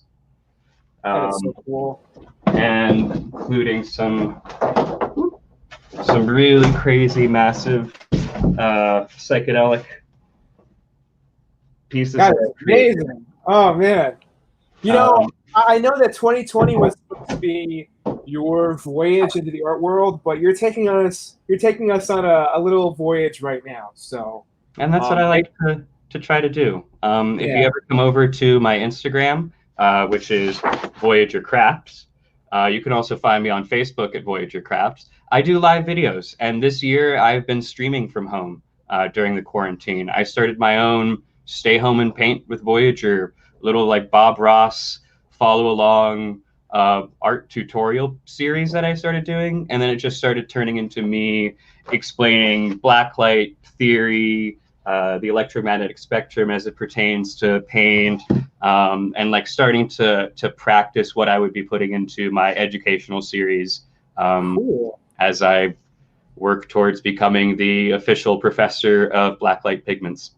Oh man, you're so prepared for this. I'm so glad to see all the stuff that you brought. Thank you. I'm really happy to be part of this. I feel like so honored to be present here with so many other creators and artists from around the country. Y'all are amazing. I'm so impressed that there's other mad scientists too. I'm trying to collect them all. I wish I could interview you for longer because I know you have so many interesting things to say. I'm happy to hand over the mic. It's been a pleasure, Doug. Thank you. Yeah. So check out Voyager Crafts everywhere in social media. He's got some amazing stuff. So let's move on to our next artist. Thanks again. Bye. All right. So our next artist is Sarah Lopez. Sorry about the wait there. Nah, no problem at all. Yeah, so I'm here, you're here, let's do this. Let's do this. So where are you broadcasting from? Well, I'm broadcasting from Somerset, New Jersey, so I'm like sort of local, I guess, but I'm actually from Brooklyn. I don't know how I ended up here. I just sort of did, which is I'm told how people end up in New Jersey. Well, you know, as someone from New Jersey itself, I've always been here, and Somerset was actually where I was living up until last year. Not the best place, but it's not the worst place either. And I think I can say that about all of New Jersey. Yeah, I don't know. For me personally, it's an improvement, but I know that a lot of people, especially artsy folks, they want to go to Brooklyn, but for me, I had to kind of escape there. It's just it's not the easiest place to live. I don't imagine it would be. Yeah. So I guess I can like segue that into my art. Who are you the artist? Well, yeah. My art is intensely personal. I use it to express this feeling that something is missing in like life and the world. Like, I'm not sure how to describe it other than maybe like a vitamin deficiency of like the soul. And I don't expect my art to necessarily fill that hole, but to maybe be something through which I can express that, or maybe like make that known, that I just feel like there's something not quite right about the world, to put it generally. You can say that again. Yeah. So when I draw people, I tend to draw people looking perhaps not quite right. Like, I want people to get a sense that a character that I'm drawing is maybe, in some cases, I make people look like perhaps they're a little too thin, or a little like not quite there, not quite paying attention, which is where I go into this one. Wow, they're so pretty. Yeah, this is my submission. Yeah, I wanted to kind of like portray this feeling of maybe just not being there, like, but also being somewhere, trying to go somewhere better. Yeah. So yeah, this was actually a lot of fun. It looks really nice in the black light. It was very difficult to get a photograph of it though. Anyways, yeah. Oh, I guess I should mention, I'm really into mushrooms, like it generally, like not as like a drug. I mean, although, you know, if you're into that, hey, that's awesome. Good for you. Yeah, I think they're like really neat. Which, gosh, I guess that it kind of goes into the next question about like what I think is magic, right? Yeah, are mushrooms magical to you? Oh, definitely. Well, what I feel like is magic, gosh, I feel like you can find magic in very small things. Like, you just have to be looking for it. I think that you just need to know where to find it, where like something like a mushroom, it's something so small, something that grows out of like the dirt. It grows like it, people don't see it. People think they're kind of gross, but I personally think they're just so visually compelling, so interesting, that something so cool looking can just sort of appear out of the ground. But also, there's just so many different kinds. Like, I'm just gonna geek out about mushrooms a little bit. Yeah, sure. Yeah. So like, I have like some oyster mushrooms here, and amanita, enoki. These are supposed to be like a shelf mushroom. Like, wow, so you actually like you know stuff about mushrooms. I actually They're not go just random mushrooms. Yeah, I actually go and I hunt them. Because that's so cool. It's so cool. Lots of people are just like, oh, so you eat them, which I'm interested in that, but like the poisonous ones are cool too. They're just like some really neat things that just pop out of the ground. And to give another example, something that I would think is magical is like if you see like a cat just sort of staring at you, like I think that's pretty magical. Or maybe like a random cat meowing at you, like that's like I think you get like +1 to your stats if that happens. Well, like when a random cat graces you with its meow, you know you've done something special that day.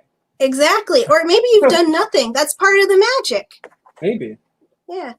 That was a great answer. Before we go, can you tell everyone where can they find you online? Oh, let's see. I have an Instagram. Sarah Draws Things. And yeah, I try to post there as regularly as possible. And considering how much I think we're all in quite a funk. Yeah, we are. So it's good to have things like this and It's good to see other people who are still making art to kind of inspire everyone else. It's really cool. Actually, the first show of yours that I went to was the blacklight show you did like last year Oh, you went or to that 2 years ago. all those years ago? In Yeah. 2018? Sure, that might have been the Yeah. year.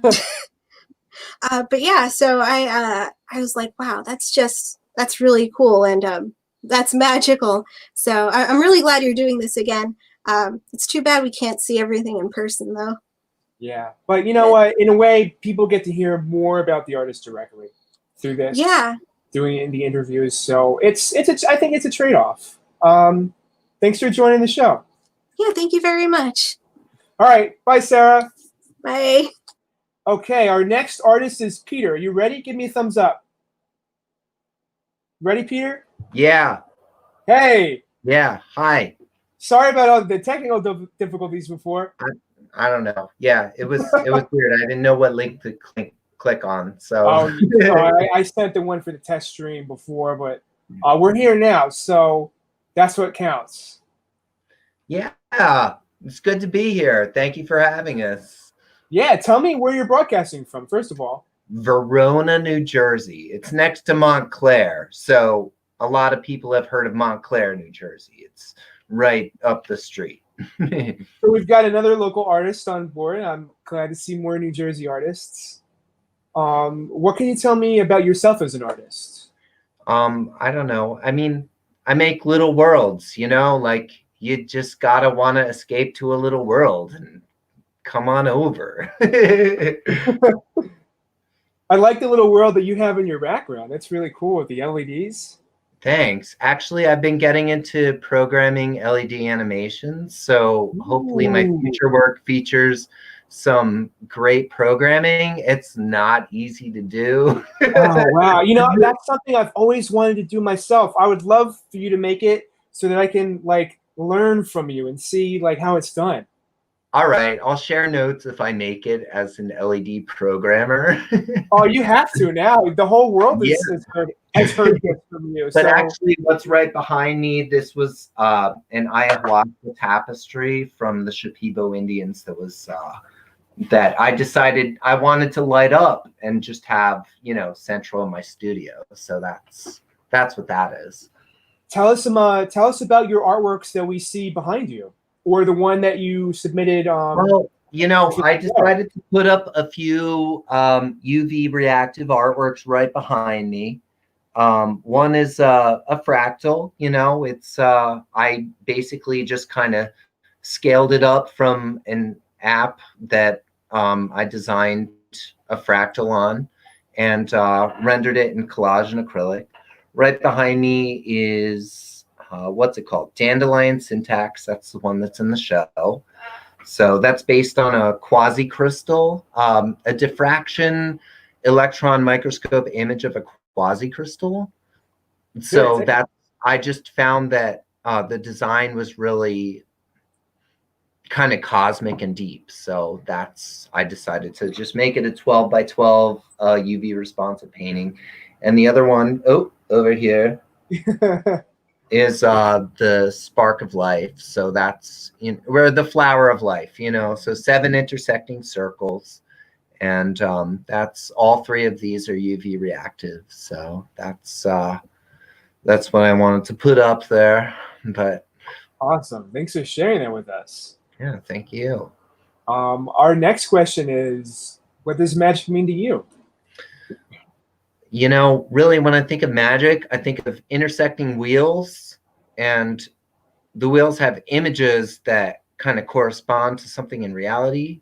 So I think that when the wheels line up, something changes in reality. Oh, that's a very interesting vision. I like that.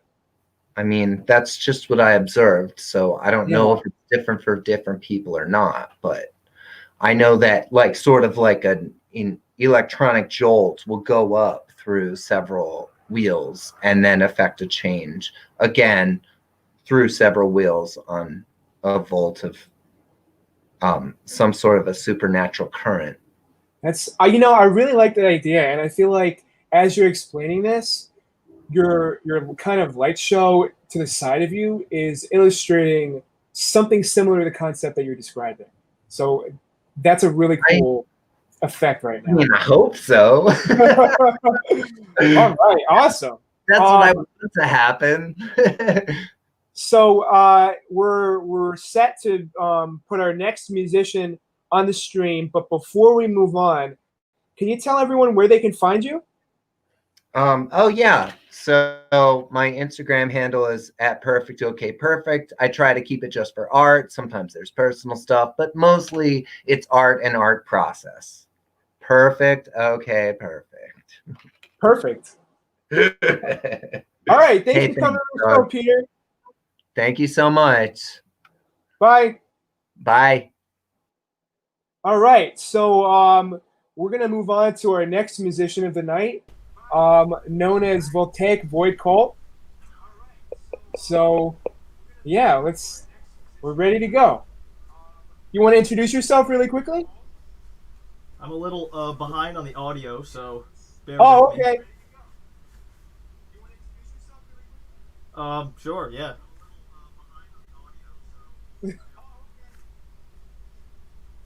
My name is Voltaic Void Cult, and I play electronic music.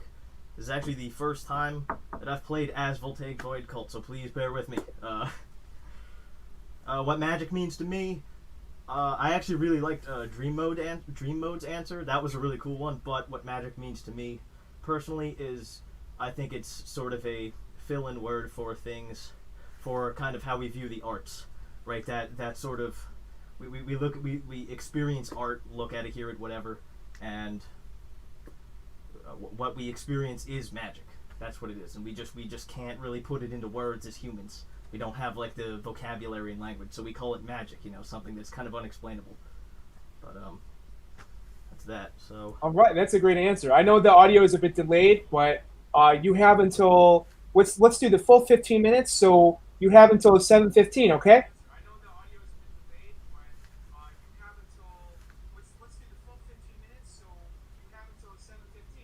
Sounds good. Thanks.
So that was one shortened song of mine.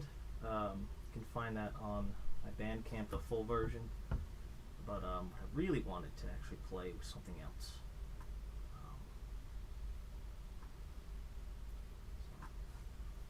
This is a highly edited version of a different song I had. So.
All right, that was awesome.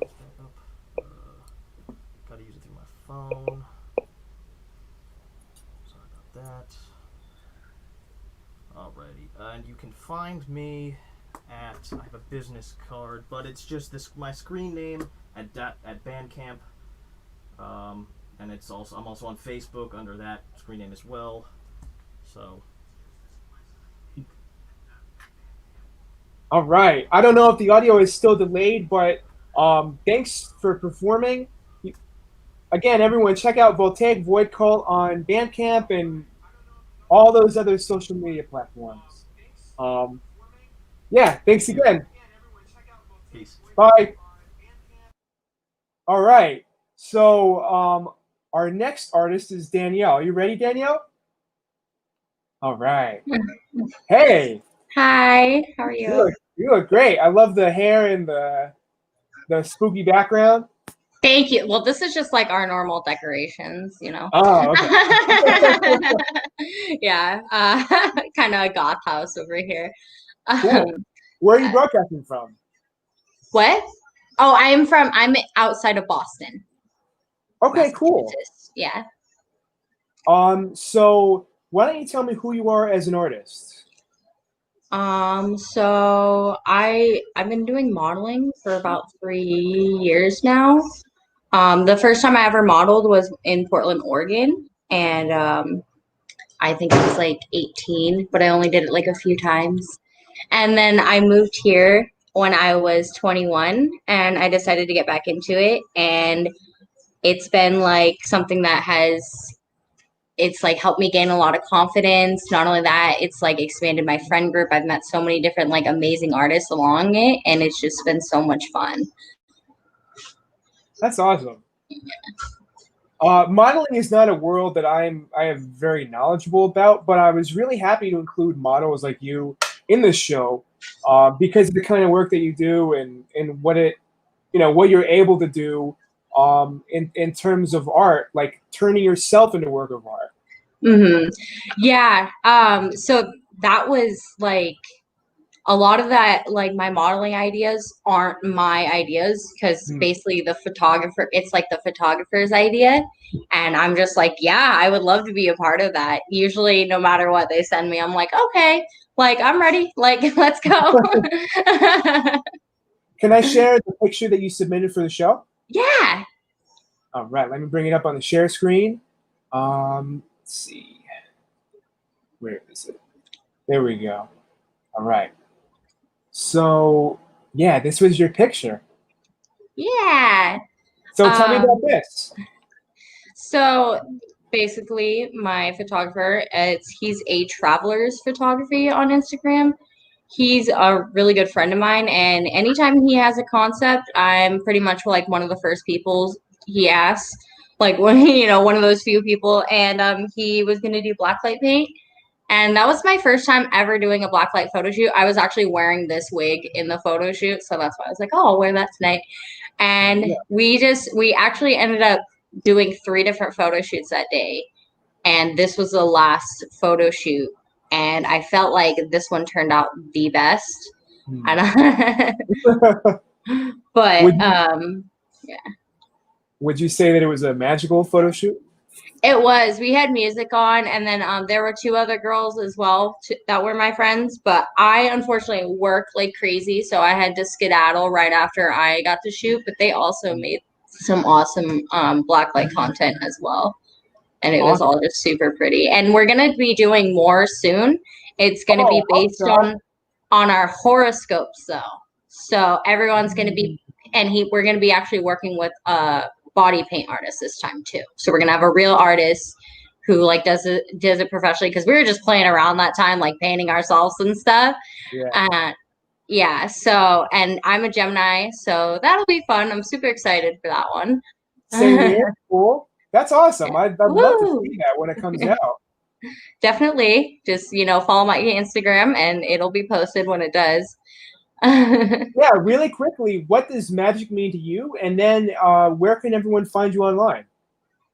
Magic is basically the inspiration in this world that just keeps us wondering and like keeps just like keeps us inspired and whatnot. I don't know. It's a lovely thing. I love magic. Awesome. Where can we all find you online, whether it's Instagram or You can find me on Instagram at moon.witch.model.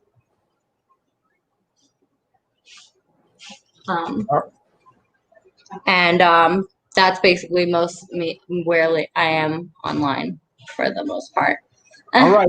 Moon Witch Model, everyone. Thanks for coming on the show, Danielle. Thank you. Have a good night. Bye. Bye. All right. So let me stop sharing the screen. And our next artist is Michelle. Are you ready, Michelle? All right. Hey, oh my God, you look so cool. Oh, thank you so much. I love that. Blacklight's so flattering. So, so where are you broadcasting from? I am in Queens, New York. I moved here about 6 years ago. Love it. All right. What can you tell me about yourself as an artist? Well, I'm classically trained in, like most mediums, and I got into blacklight art when I moved to New York City. I really wanted to push the boundaries of what fine art and kitsch art is, because most art teachers tell you that blacklight art is kitsch and below everybody. So so I wanted to, really push it and make something that qualifies as real art and, also fun. So normal art during the day and then party at night with a blacklight. Yeah, well, it is very fun. Can you tell me about the pieces that you have on display? Yeah, these are my works in progress right now. Oh. This one over here, it really glows in the dark a lot. I can't show you now, but it's a rabbit. And then this guy behind me it's a combination of acrylic. You can't see down at the bottom, but there's acrylic that's extruded about 7 inches, and that'll have a black light behind it. And this is my Corona piece that's work in progress. Oh, interesting. I work with invisible blacklight, so you can't see it through the video because my camera's a little too awesome, I guess. Yeah, it seems like good quality. Nice. Go Lenovo. But there's going to be a bat and a bat skull on this one, so it takes a lot of time because they do a lot of stippling, lots of texture. Trust me, I know. Whenever you're trying to do I don't know about you, but blacklight for me, any kind of art with blacklight or glow in the dark art takes forever. It does. It really does. Oh, yeah. Yeah, and mine, for some reason, I've chosen to make my paints really, really thick. Like I make all of my own paints with pigments and lots of acrylic medium, and like they're like 1/4 of an inch thick. These paintings, like this one's definitely a 1/4 of an inch, maybe a 1/2 inch thick paint on the surface. Jeez. So and then you gotta wait for it to dry, which takes forever. Oh God, yeah, that's the worst part. But why don't you tell me what does magic mean to you? Magic to me is, it kind of parallels my definition for art. And magic to me is anything that evokes the sense of wonder and brings out an emotion. Magic specifically usually is a positive emotion, I feel. Whereas art, I think anything that evokes emotion, both good and bad, is what I would define art as. So art is magic. That's a great answer. What else are you working on right now? I do a lot of installations. So I do these large scale blacklight string installations. I did one for Art Basel this last December, and it was amazing. That was such a cool experience. But it was 8 feet tall. So it had these huge 4.5 foot mandalas on the top and the bottom and a bunch of strings going everywhere. Oh my God, I wish I could see that in person. I don't know if I ever will at this point. Yeah, I was hoping to set it up when we got back, but then everything closed down. So, yeah. But once everything opens back up, I'll definitely have an installation here in New York. Oh well, yeah. I hope it opens up soon, just to see stuff like that, because it sounds really cool. Well, thank you. Yeah, you can see pictures of it on my Instagram. Great transition. Where can we all find you online? Yes, you can find me at Michelle Staten Art. I have that as my screen name, all one word. You can find me on Facebook with that name. You can find me on Instagram. And I'm just starting to do live painting on Twitch. So working on it. I get nervous in front of the camera, so. I believe it or not, I'm just like, my heart's palpitating every second I do this show. So yeah, I understand, but we're in the era where live stream is it's becoming everything right now because there's there are other things to do. So it's a great way to conquer those fears and to just get out there. It is. I'm so glad to hear that you're doing live streams too. It was fun. It was fun. An hour goes by way quicker than you think it will. Yeah. And so do 5 minutes, which is a great way to say thank you for coming on to the show. Thank you for having me. It was a great time. Yeah, I hope to have you on sometime in the future. Anytime. All right. Bye, Michelle. Bye, Doug. Take care. Okay, so on to our next artist. We are now doing this interview with Wendy. Hey, Wendy, can you hear me? Hi, yes, I can. Hi, Doug. Awesome. So where are you broadcasting from, Wendy? Newark, New Jersey. All right. And who are you as an artist? I don't know. I guess I could say I don't have an answer to that on many things. I like to experiment with different mediums. And I'm so glad I found the blacklight medium. Well, not that I found it. I just started messing with it last year. So. Oh my God! Really? Yeah. So recent. What was that? That's so recent. Yeah, I mean, because I remember I used to go to clubs back in the day, and there used to be a lot of like blacklight artwork in those, little lounge rooms, and I was always like, like awed by that. But it wasn't until recent. It was an art project I was working on, and the project required me to do glowing lights because it was like a Ferris wheel scene at night, and I wanted the bulbs to glow at night. So markers couldn't do it for me, and regular color pencils couldn't do it for me. So something told me to try blacklight. Actually, it started with highlighter markers, and then I kind of put a blacklight on it, and they were glowing. And I was like, "Oh, that's so cool!" And then I started looking at UV paint and all that, and then I started getting to the whole shebang. I think I had a similar experience. Rutgers parties had black lights in a lot of their environments, highlighter parties, things like that. I'm so shocked to hear that you only started last year though, because you have so much blacklight artwork on your Instagram, and some of it's really incredible, and you've progressed over the year. Like you can see it was already good, but it's so much better.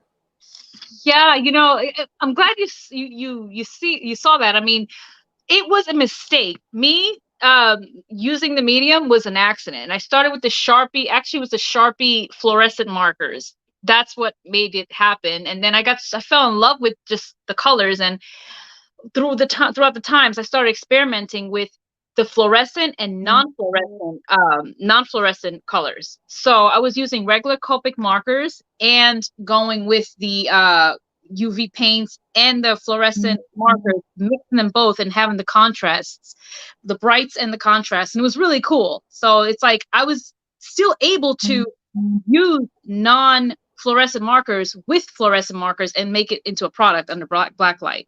That's awesome. Really? Can you show your piece that you submitted for this event? Do you have it?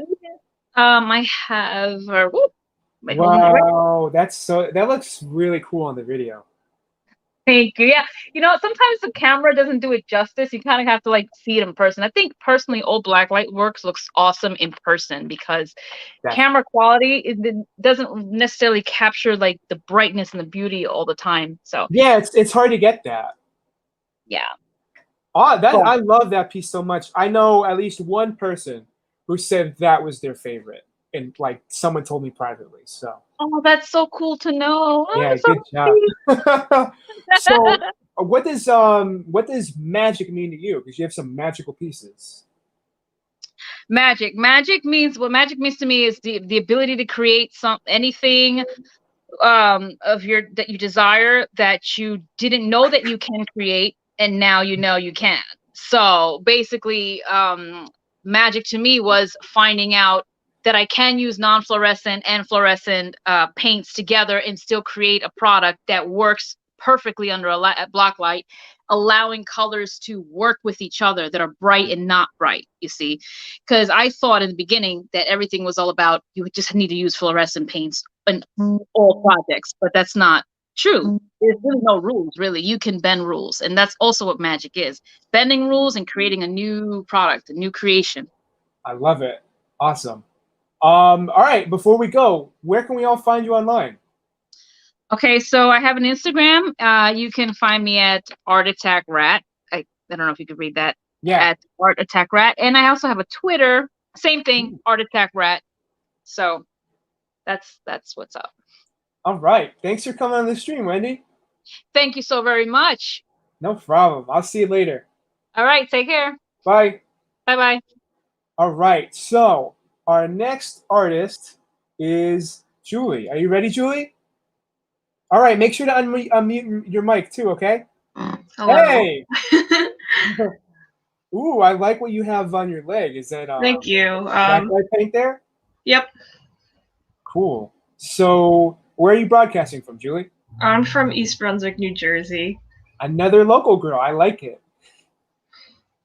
So yeah, who are you as an artist? Tell me about yourself. So I've actually just started like doing art. So I recently like lost my best friend to suicide.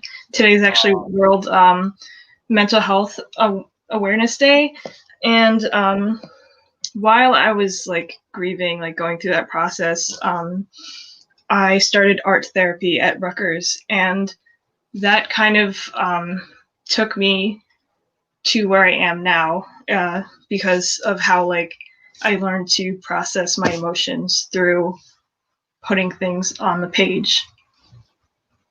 I'm really sorry to hear that, but I'm glad that art helped you get through a hard time. Thank you. Can I show everyone the submission that you sent? Sure. All right, let me bring that up really quick. Where are you? Where are you? I'm glad I keep this organized. We lose a lot. Okay. Give me 1 second. And all right, so yeah, tell me about this photo that you made. Okay. So initially this is like my first time working with blacklight, like anything. So when I went to get the blacklight, I actually got this like tiny little flashlight, and I thought, okay, I can make this work. So through very careful I guess like planning, I managed to capture that, and I've since upgraded to like a big Wow, yeah, next level. Goes to show that like as long as you set your mind to it, you can create things. Definitely, of course you can. We're doing it right now, just by being here. Thanks for having me. Yeah, thanks for coming on. Can you tell me more about what magic means to you, and talk about the body painting that you're doing on yourself? Yeah. Okay. So magic. I actually vividly remember going upstage to a magician's set because he like asked for a volunteer, and he had me like hold a ball in his hand, and then when I opened my hand, 2 balls like flew out, and like the rush of like joy that I saw like having this like illusion in front of me was just like magnificent. So I guess wonder is like a sense of joy from surprises, good surprises. That sounds like an awesome experience.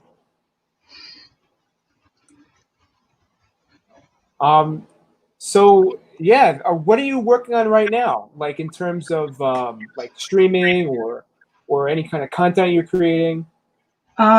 So I I've been starting to do video game streams on Facebook. And I used to stream on Twitch, but like I've kind of been neglecting that account. Oh, But yeah. I also partake in like object manipulation. So like Oh, juggling cool. and hula hooping and stuff. Just like doing things that make me happy. Well, that's awesome. I'd like to hear that. So yeah, just let us know again where we can find you. Unicorn Nugs on awesome. I'll close this screen a little bit so everyone can see. So yeah, you heard her. Go to Unicorn Nugs on Facebook, Instagram, Twitch, and maybe more if you decide to make more accounts. I'll see. It's a lot. No pressure. No pressure. Thank you. All right, Julie. Thanks for coming on the stream. Thank you for having me. Bye. Bye. Okay, so that was Unicorn Nugs. Our next artist is. I think she left the stream. Oh, she's coming back on. Our next artist is Danny. Are you ready, Danny? I can't really tell. I'm just going to throw you on. Hey, make sure to unmute yourself, okay? Wow. You're still on mute. Oh, I'm sorry. There we about go. that. No problem. Oh, you look incredible. Thank you. Let me blow this up a little bit. Wow. Very cool. Where are you broadcasting from? Ooh, Boulder, Colorado. Oh, that's awesome. My eyes a little bit janky. Oh, no, everything looks amazing. Thank you. I'm so glad to see some people are like doing blacklight art on themselves for the show, that it just makes it so much cooler. And always. Yeah. I mean, great this is job. my natural, if you will. It's your natural state. There you go. All right. So, who are you as an artist?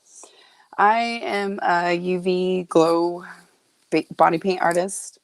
I've been body painting at Deviant Spirits here in Boulder for like the last 3 years, I want to say. I just got hired on at Trax as well back in October to be their makeup artist. Oh, awesome. That's in Denver. Sorry, I got to remember you're not in Colorado. Oh, yeah. I'm like very far away from there. Right. East Coast, I believe. Yeah. So I was going to ask you about the piece that you submitted, but I'd much rather ask you about what you have right now. Oh, okay, that's cool because it's kind of funny because what I gave to you was when I first started, like I was like that. I really wouldn't say I'm like that was the beginning basically. Wow. But this right here, I have this thing for teeth, sharp teeth are better, my favorite. But anything that glows, I've always been fascinated with it. It's like the bioluminescence.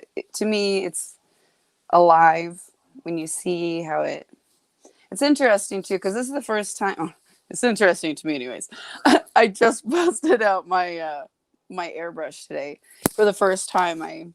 So I've been doing this for like the last 5 years, and I've been hand painting everyone, and I finally did I'll show you. Sorry, I'm getting a little used to how to do this. How to aim it at yourself? Yes, exactly. Yeah, okay, it's so hard. you can see anyways, this all here was airbrushed. This was all hand painted. Wow, that is so cool. Thank you. I just can't get over it. Thank you. Illusions are my favorite when you can't tell if it's what it is, who it is. Yeah. What else are you? So, what does magic mean to you? Because this is pretty magical. Oh, thank you, and I would agree with you on that. Honestly, it's to me like being able to create something out of thin air. To me that is magic. Sorry, I was getting you adjusted here. To me, that is magic. Being able to be able to look at something or even have an idea, because I was trying to get some inspiration for this and I kind of threw this together, but it was like, to me, I was like, wow, that actually turned out really well. I'm like, good job, Magic. Not like that, but that, No, yeah, it's not. it's more like that to me as far as that goes, because art has always been a part of me, and I went to school for graphic design. I did that for a while. Then I went to school and learned how to do these Ooh, lovely claws. cool. And then You're very pointy. they're called stilettos, darling. I was saying you are very pointy. The Oh, I whole, thought you said the they are whole very thing. pointy. I've seen nails before. Yes. What I was gonna say about that, but as far as the UV stuff goes, that is kind of, I was 17 years old. I used to have a separate room for my room that I would go to and separate myself. Everything was pretty much blacklight UV reactive. Hmm. It was, I didn't even, because back then, this was a long time ago. Body painting wasn't even on the map or anything like that. So when I first started body painting, when I was really confused, like, what color should I buy? Because basic to me was just too basic, and somehow I stumbled upon the UV stuff, and I was like, of course I'm going to do this. I've been doing this since forever. But it was because I had a room that was dedicated to it. But so the paint just came in here, and then this room behind me is my studio. So it's basically just like a step up from what I used to just go and hang out and listen to music. I love hearing that you're like expanding it and doing more with it, because it's already really cool right now, and I can't wait to see what else you make in the future. Thanks, me too. I just got this waterproof light from my friend, and I'm like, yeah, because really want to work with water in the UV, and to me, it's just otherworldly bioluminescence. Oh yeah, that would be so cool. We've got to move on to our next artist. I hate to cut it short because I'd love to keep talking, but no worries. Thank you so much. Before we go, where can everyone find you? They can find me on Instagram at Denny Mull. You can see my name here. I know people have a hard time kind of figuring out how to spell it. And then I have my Facebook page and group also spelled Danny Mull. Awesome. All right, Danny. Thanks for coming on the stream. Hopefully we'll do this again sometime. Yes, thank you for having me. No problem. Bye. Bye. See you later. All right, so let's move on to our next artist. Hey, are you ready to go, Joe? Trippy by Design? You good? Can you hear me? I can hear you, but I can't see you. Do you have your microphone ready? Or your camera ready to go? Can you hear me? Because I can't hear you. I only hear your speaker for some reason. You can't hear me? Your camera's coming in a little fuzzy for some reason.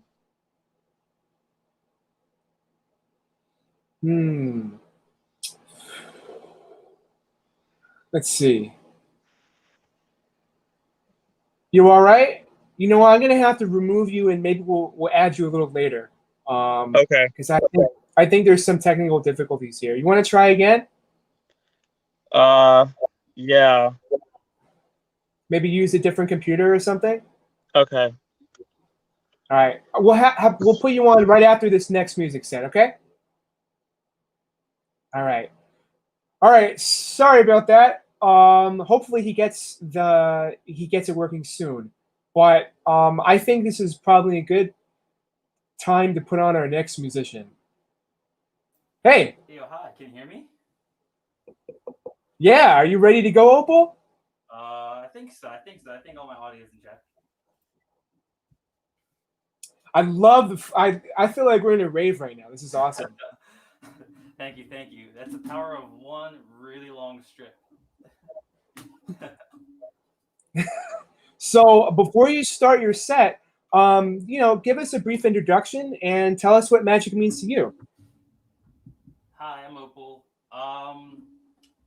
I'm from New Jersey as well. I'm from Delran, like right outside of Philly, South Jersey. I mean, to me, magic is really just an intangible force that we can all possess. It's something natural, but yet we can't really like define it or really understand it. It's like it's a force that brings people together and brings out the best in all of us. That's probably the best way I could put it, to be honest. I think that I like that answer because it's nice and concise. But It's like yeah, an thank you intangible for thing that we can't really wrap our heads around, but it's the reason why we're all together here right now and doing this. yeah, awesome.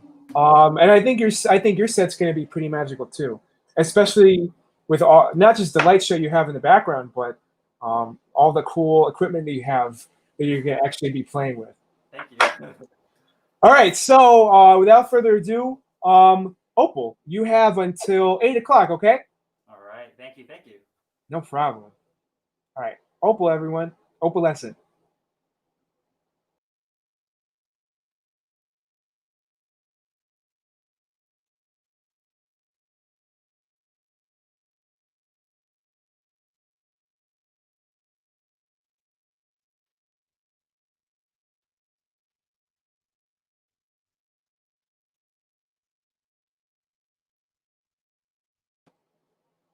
Hey, Opal, are you playing anything right now?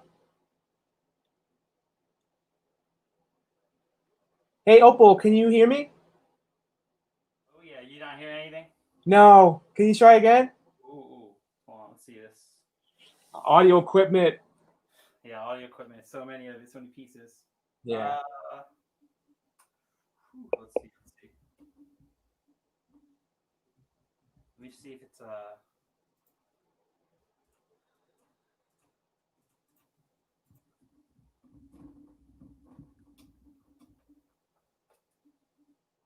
not hearing anything yet. No, not yet, unfortunately. Hold on, yep. This is bound to happen. Yeah. Scratches? Yeah. Well, at least you have a cool light show. Yeah, thank you. Oh, well, come on. Why isn't it working? We'll figure it out. Yeah. Let's see if it's with the settings. I might be using the wrong mic. That might be it. Could be. It'd be mic. Yeah, make sure it's in your internal or whatever you know better than I do. I mean, it could actually be that. Hold on.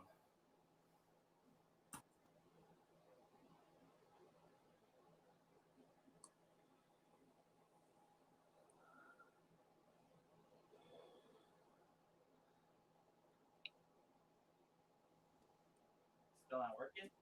No, not yet. Do you think you can multitask and tell us more about Oh, there we go. Yep, there we I go. just heard something. Yeah, do you hear those little scratches? Yeah, I do. You want to try playing now? Oh yeah, there we go. I'll leave if it starts working, okay? Don't leave me. Okay, you do whatever. All right.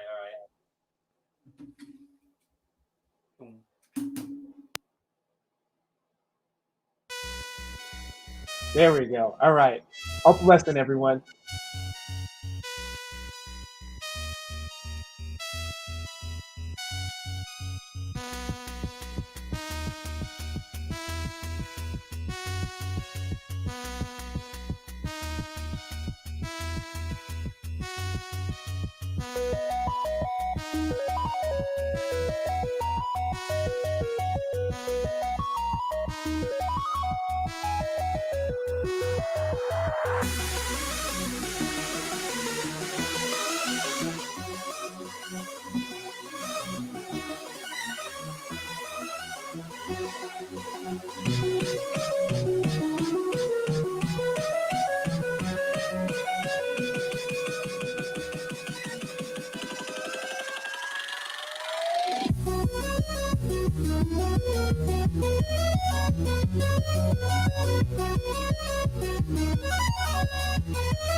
Time for one more.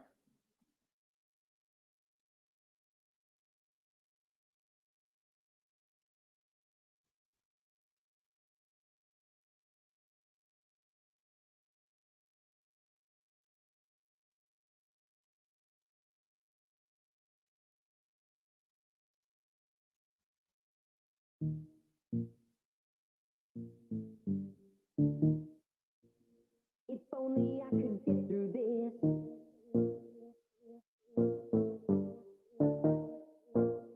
If only I could get through this.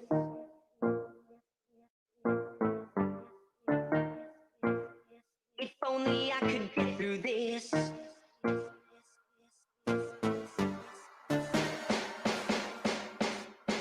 gotta get through this. I gotta get through this. I gotta make it through. Said I'm gonna get through this. I gotta get through this. I gotta take my mind off of you. Give me just a second and I'll be alright. Surely one more moment couldn't break my heart. Give me till tomorrow, then I'll be okay. Just another day and then I'll hold you tight. When your love is falling like the rain, I close my eyes and it falls again. Will I get the chance to say I love you? I'm pretending you're already mine. My heart is breaking every time I look into your eyes. If only I could get through this. If only I could get through this.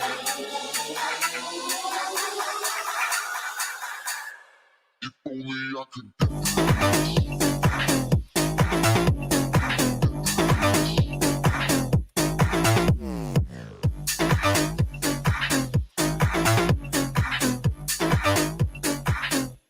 If only I could get through this.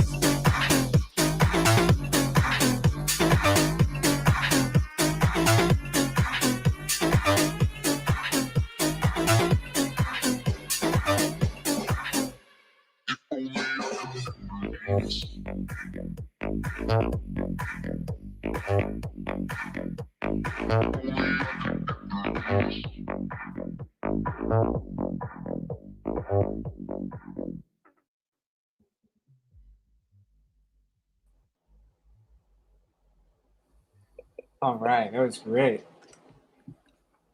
All right. You can hear me? Yeah, All right, that's what's up. That's what's up. yeah. Thanks for the show. Yeah, thanks for having me. Yeah, No it was problem. being here. This is awesome. Do you want to plug your all of your links before you leave? Ooh, yeah. I mean, you can find me on any platform as Opalescent Jams, like one word, Opalescent Jams. But you can find me on Instagram at opal.wave, W-A-V, like the audio file. And yeah, you can see me doing all sorts of stuff on there. Awesome. Yeah, check out Opalescent Jams on social media and opal.wave on Instagram particularly. Right. Thank you so much. All right. Thanks, Opal. Yeah, you have a good night. Bye. All right. So let's move on to our next artist. Joe, you ready again? All right. Hey, I'm glad that you figured that out somehow. Yeah. So where are you broadcasting from? Right now, I'm broadcasting from a friend's place in New Jersey. Okay. Another local person, which is always cool to see. Yeah. So what can you tell me about who you are as an artist? Well, I've always been creative ever since I was a kid, and I eventually went to art school, got my BFA, and then I moved to Jersey City for a little while, did some artwork there, sold a couple pieces. It was like a good experience, and then I don't know, I kind of like separated from it for a while, you know, life and whatever. But friends asked me to do some art pieces for them, and I was excited about the project, so I took them on, and they ended up coming out great. And now more people keep asking me to do more artwork, so that's what's going on. I'm glad to hear that you keep getting more commissions. Yeah, it's nice to have like a little following starting. Yeah. Do you have your submission here with you? I do not have it here with me. They are the owner of the art piece is on their like 5-year anniversary, so I couldn't get it. Yeah. That's okay. You know what? I'm gonna bring it up right now. So let me find that for you. Sorry, guys. It's all good. Not everyone can have their piece today. Yeah. All right. So let me bring it up on my computer, and then I'll bring it up on the share screen. So, all right. So yeah, what can you tell me about this piece here? Well, I've always gravitated towards the Grateful Dead for some odd reason. I did a Grateful Dead head with a series of sections that were all like black and white, while the skull itself had like the cubism from some artist. I don't know his name, but it's on my Instagram. But now going forward with this art piece, my friend wanted to have like a Grateful Dead skull with like rainbow angel wings, and then I kind of had a different plan with where I wanted to take it, so I just drew it up, made it happen, and they loved it. And I thought I would take it a step further and, you know, make it that way. This denim jacket has to glow under UV ray just because it's, you know, the Grateful Dead. Yeah, it's such a cool effect. Yeah. This is my first blacklight piece, and I made it, you know, the denim jacket. Oh, this is the first one you ever made? Yes. Oh, wow, that's pretty cool. Yeah.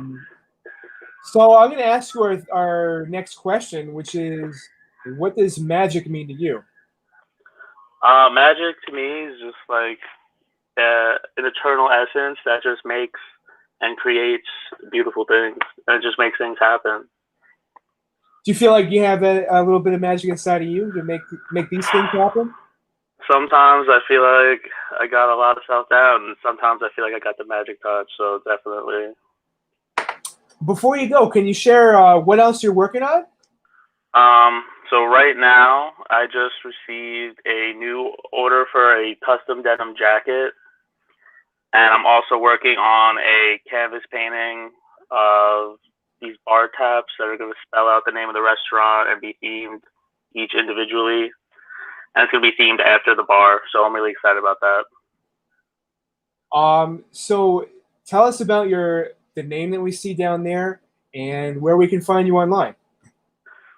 Trippy by design. I don't know. I just felt like the art that I was creating at the time was a little trippy, and I just wanted to be a little anonymous with my identity. So, you know, it is what it is.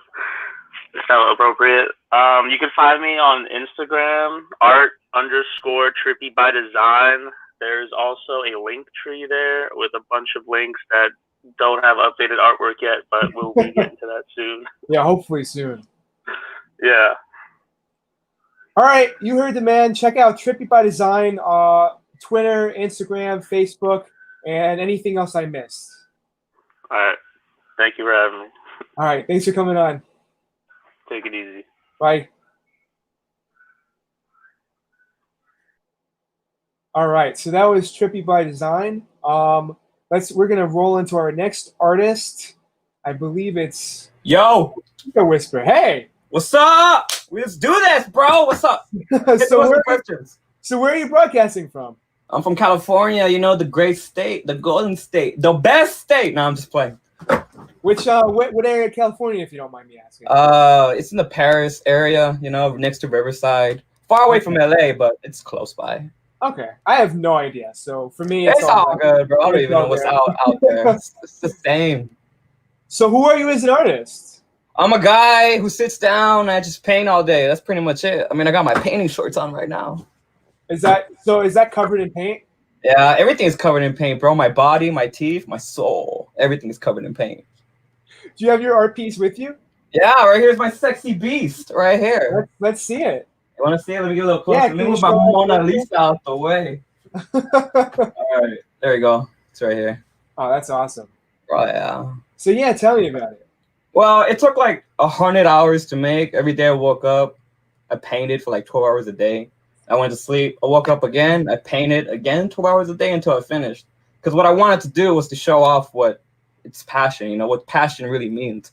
Yeah. Like, if you have it inside, no matter what you do, you're going to make it happen. It doesn't matter if you're lazy. It doesn't matter if you're unmotivated. You make it happen because you love it. You don't just sit there and just imagine it. You make it happen because you really want to make it happen.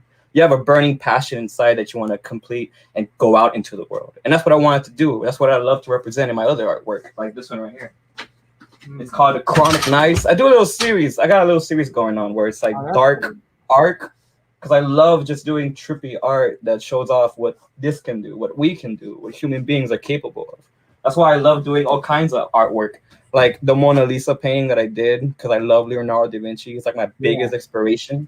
I love the way he talks and love the way he works, because what he's about is about passion, working. No matter what you do, work until you die. That's what the human experiment should work, you know? Work until you die. Would you say that's the kind of magic that powers you? That would be the kind of magic that powers me, you know? Because the magic that powers me is pizza, but I don't consider that magic. That's just soul food, you know? What do you consider magic? What does magic mean to you? Magic means anything that you're attracted to, you know? If you look at something, that's magic because you're attracted to it. Because magic to me means magnetic. Whatever you're attracted to. I love that. Okay. Cool.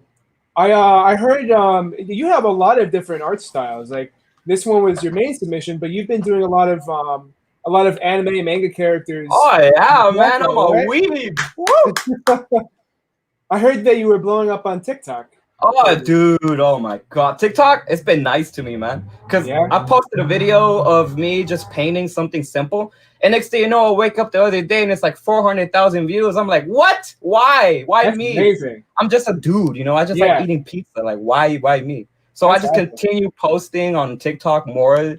That way I can see if it grows. And I grew more of a following on TikTok than I did on my other websites. Because what I do, I've been painting for like 3 years, right? Yeah. And on TikTok, I only been on there for like 3 weeks, and I'm already like, boom, I got a following there. That's amazing. Where can they find you on TikTok and otherwise? You can find me everywhere at Eco Whisper, ECO Whisper, or on TikTok, it's different. It's Eco Whisper Art, so it's just simple stuff, you know? So TikTok, Facebook, Instagram, Twitter. TikTok, Facebook, Instagram, Twitter, YouTube, even come to my house. I'm just kidding. He's got all of them. Yeah, all of them. Oh, man. I'd love to have you on again for some time in the future. No problem, bro. Just call me. I'll be on 24/7. I'm on your line. I got you. All right. All right. Thanks, Eco Whisper. Later, bro. Have a good one. Bye. All right. I enjoyed that. I don't know about you, but that was great. So our next artist is another fantastic artist. You ready, Humo? Hello. Wow. Okay. Amazing. I love it so much. You both look incredible. Everything about Yeah, this is my beautiful model, Lori. Hi. To be transformed into a beautiful galactic alien. Yeah. Wow. Where are you guys broadcasting from? We're in Brooklyn right now. Brooklyn, New York. Cool. That's so close. I'd love to check that out in person sometime. Yeah, you can come here anytime. You know, my private studio is open for anybody to come check it out. I'll give them a tour and put them in a different dimension. Oh, definitely. I'm gonna zoom in just a little bit. You know what? No, it's better. I want to see everything. All right. Yeah. So yeah, tell me, who are you as an artist? I'm a multidimensional artist. So I'm cosmic dust traveling through the universe, who have taken human form, and now I'm here on this planet Terra, and I enjoy being here and sharing this beautiful fifth dimensional art that I bring into this planet. I do tattoos. That's kind of mostly what I do. I do a lot of sacred geometry, dot work, line work, everything that is like a high vibrational ink. And I'm a musician as well. I do sound healing, and I also am a drummer. I've been a drummer all my life, and now I'm into this beautiful art. You know, that it's like bringing the vibration higher on this planet. Yes, so you do everything. Yes. Wow. Tell me, I was just gonna ask about your own personal submission, but I want to ask about the person next to you too, because they're both beautiful artworks. So tell me all about both of them.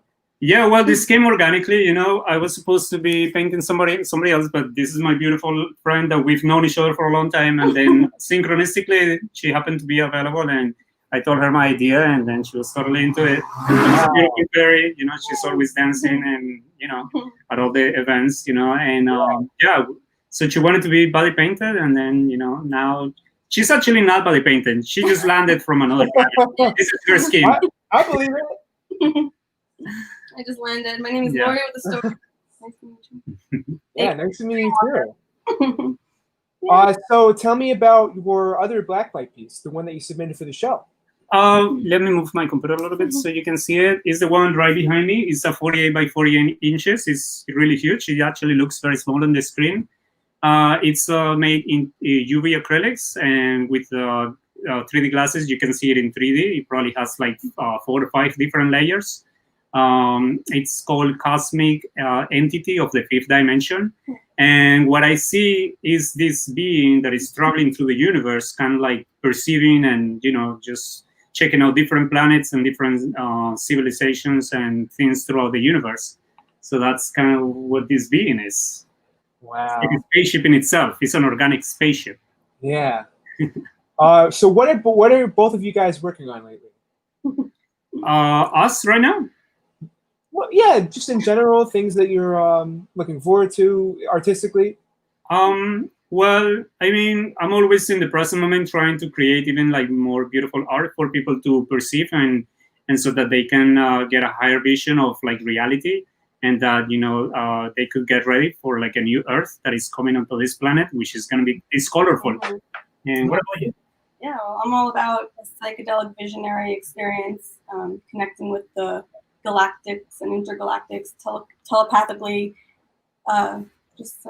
aligning with all the interdimensional beings and channeling their messages for humanity. Beautiful. And, We're both very connected to our star ancestors. Yeah. Very cool. I wish I could keep talking to you guys for like a whole hour, because you are just we can do one later. Cool. Yeah, definitely join in on the group stream after this. But before I let you go for now, tell me where everyone can find both of you online. They can find me as Humo Maya. You spell it Humo, which is humo, which means smoke in Spanish, and Maya, like the Mayans. Not the Mayans of any particular civilization, but Mayans as a higher consciousness on this planet. You can Google my name. You will find my movies, my music, my art in general. But in Instagram, you type Humo Maya, or Facebook, or YouTube. You'll find a lot of stuff. You can just Google it, and everything will show up. And what about them? I'm Lori with the Story 835 on Instagram, and also Lori Perrone, LORIPIRONE on Facebook, and Dreamwalker. So I have many. Oh, so you have a lot too. All right. Yeah. So. What, you know, you guys should a bit more of like you on her body. Wow. Oh my gosh. All right, I gotta get to the next artist. Stick around for maybe around 9 o'clock. We'll do a group live stream. So Okay. yeah, hopefully we'll see you guys soon. Yeah, thank you. Thank you for joining and letting us be in this show. Definitely. Bye. Much love.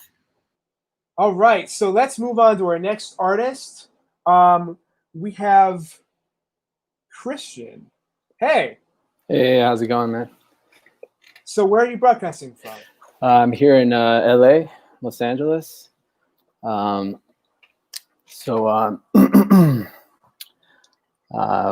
art is influenced by surrealism, visionary, and psychedelic art, kind of like the last artist. Yeah. I've been painting with black light for the past 10 years. So I've been trying to explore new ways to use it. Neon paint and holographic vinyl are like my favorite materials to work with. Right here you can see the piece I submitted. Yeah, tell me all about this one. So this one I started as an oil painting, and then it went into black light neon. I used this like cheap transparent neon paint, so it's kind of like hidden within the painting. You can see like little stars come out here and there, like her third eye. Her third eye comes open right here. Now, did you, when you started it, you said you were just doing oil painting. Did you like have anticipate that you were going to use black lights on it? Or no, I never. I always start with neon paint as the underpainting, and then I do my thing. But I've never done neon acrylic over oil. Obviously, it has to dry for a long time, right? So, oh yeah, definitely. Also, my cousin, she's an artist, musician from Mexico. She's the one that modeled before she started doing that. That's her in there. She modeled for me, and I just wanted to give her a plug. Andrea Franz is her name. She's really good. Cool. So yeah, I've been, so like I said, what also does magic mean to you? just wanted to plug in the holographic just so you guys can see how I use holographic material. How do you use that? This one has neon too and gold leaf. Oh, that's so cool. I love that. How do you apply that onto whatever medium you're using? Usually with a holograph, I just started with a holograph and then paint on top of it. But you can use it. It's vinyl, so it'll go over almost anything. This is another neon paint right here. My cat that got lost. Tux right here. He's okay. Cosmic Cat. There we go. I couldn't see the cat. I had to look at it a certain way. Yeah, I have these all on sale on Etsy and Art and Res, if anybody's interested. But magic, basically magic, to me, it's always been kind of a part of my life because I've always had kind of synchronistical or mystical events happening where things are like connected, like they shouldn't be. You know, it's kind of like the universe is trying to communicate with you almost in a way. You know, so I've looked into like numerology, gematria, metaphysics. You know, like all of it is very interesting. The way everything comes together. You know, the way it is now. You'd say that's that's a major inspiration in your own work? Yeah, I've been exploring the whole like holographic universe theory. I love that. That's what I was trying to explore with my art using holographic vinyl. But it's been very difficult. I'm still kind of like pushing for that breakthrough where I find my new style. Like as you can see, the painting behind me is completely different. Yeah, very. What I'm working on right now, it's a palette knife only impasto. So it's very quick and very commercial. So I'm kind of like looking to just making stuff that's easier to sell and faster to make right now. I can completely. Yeah, I think a lot of artists deal with that. Like, you know, there's stuff we want to take forever working on because it's just we want to put our heart and soul into it. But then there's the things that we want to just kind of get out there, you know? Yeah. So, two different types of art for sure. But you can totally have multiple styles. Yeah, I've never done it. I've never done it before, but yeah, I guess I'm kind of selling out in a way. But no, you know what? I firmly believe that you can have multiple styles for different purposes. You can have your commercial art style and then have your more meaningful art style, and that's okay. Yeah. Well, that's pretty much everything. Here's another holographic piece. I love that. See. holographic mask. Yeah, thanks for sharing. I have a lot of work. I've been doing this for a long time. That's why I brought so many pieces. But you can check me out at orangeone.com. Instagram, same thing. Facebook, and I'm on Etsy and Arden Res. You guys want to find out? All right. Thanks so much, man. Yeah, thanks for joining the stream. If you want to stick around later, feel free to come on with everyone. Sure. Everyone, go to Orbs1 on Instagram and any other social media. Thanks for joining the show. Great show. Bye. All right, so our next artist is Mystico. Are you ready, Mystico? Ready. Hey. How you doing, man? Right. Good. I'm hearing something in the background. Just letting you know. Yeah, I'm at an art show right now. So I have a one man art show up here in Ithaca, New York. So I'm transmitting from Ithaca, but you can't see it that way. So you got to hold it. Yeah, there you go. Can you hear me? Okay. Yeah, I can hear you. So this is your art show right now? This is I have a one man blacklight art show happening right now. This is the best way I could do it. Hold on. Can you turn it around? I'll just shoot you. Yeah. All right. So as you can see, I have my paintings behind me, and I got to be careful because they want the mask thing going. How you all doing? Good. I'm excited to see all the different ways that people are decorating their backgrounds and to hear all about people's artworks.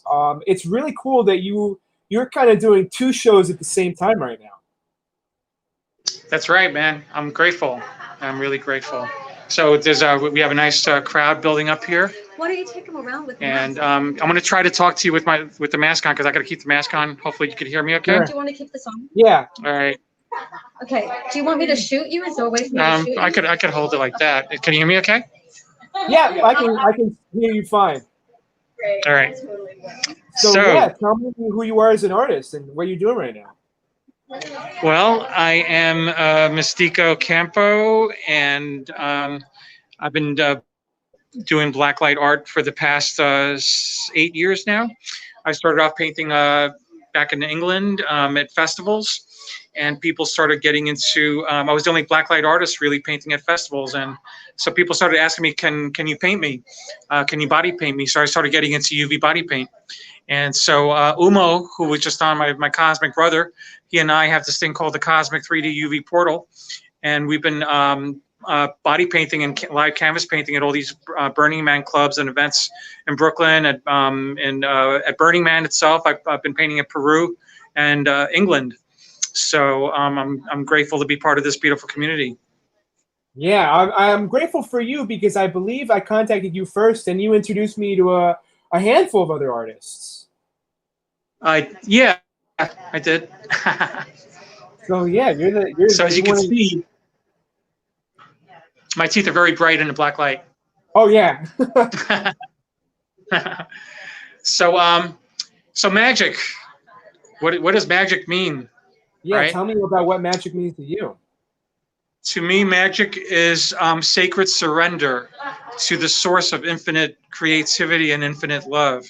To not be judgmental, to let the spirit of creativity flow unfiltered without any sort of self-judgment, to be pure to that source. And it's never about competition. It's always about putting our own stamp on creativity and being honest, really.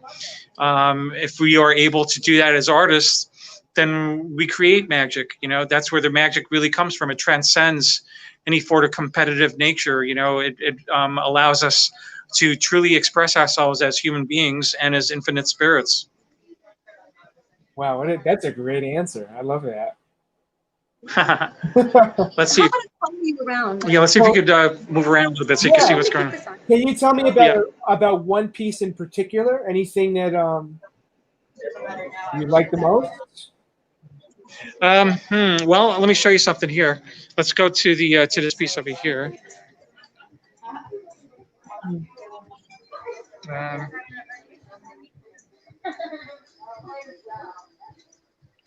So this is the metamorphosis of our times.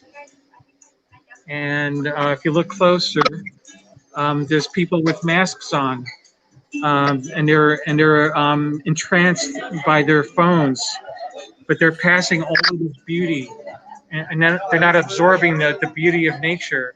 Yeah. And so she's offering compassion and love to these beings, to these humans that are afraid to truly connect with nature. This is a piece I just finished last week, and so I'm here at Sacred Root Kava Lounge in Ithaca, New York, and it's been really a pleasure to have all these people like really get into what we've been doing. Let me show you something, and also what I've been getting into lately is also rock art. Oh wow, that's very intricate.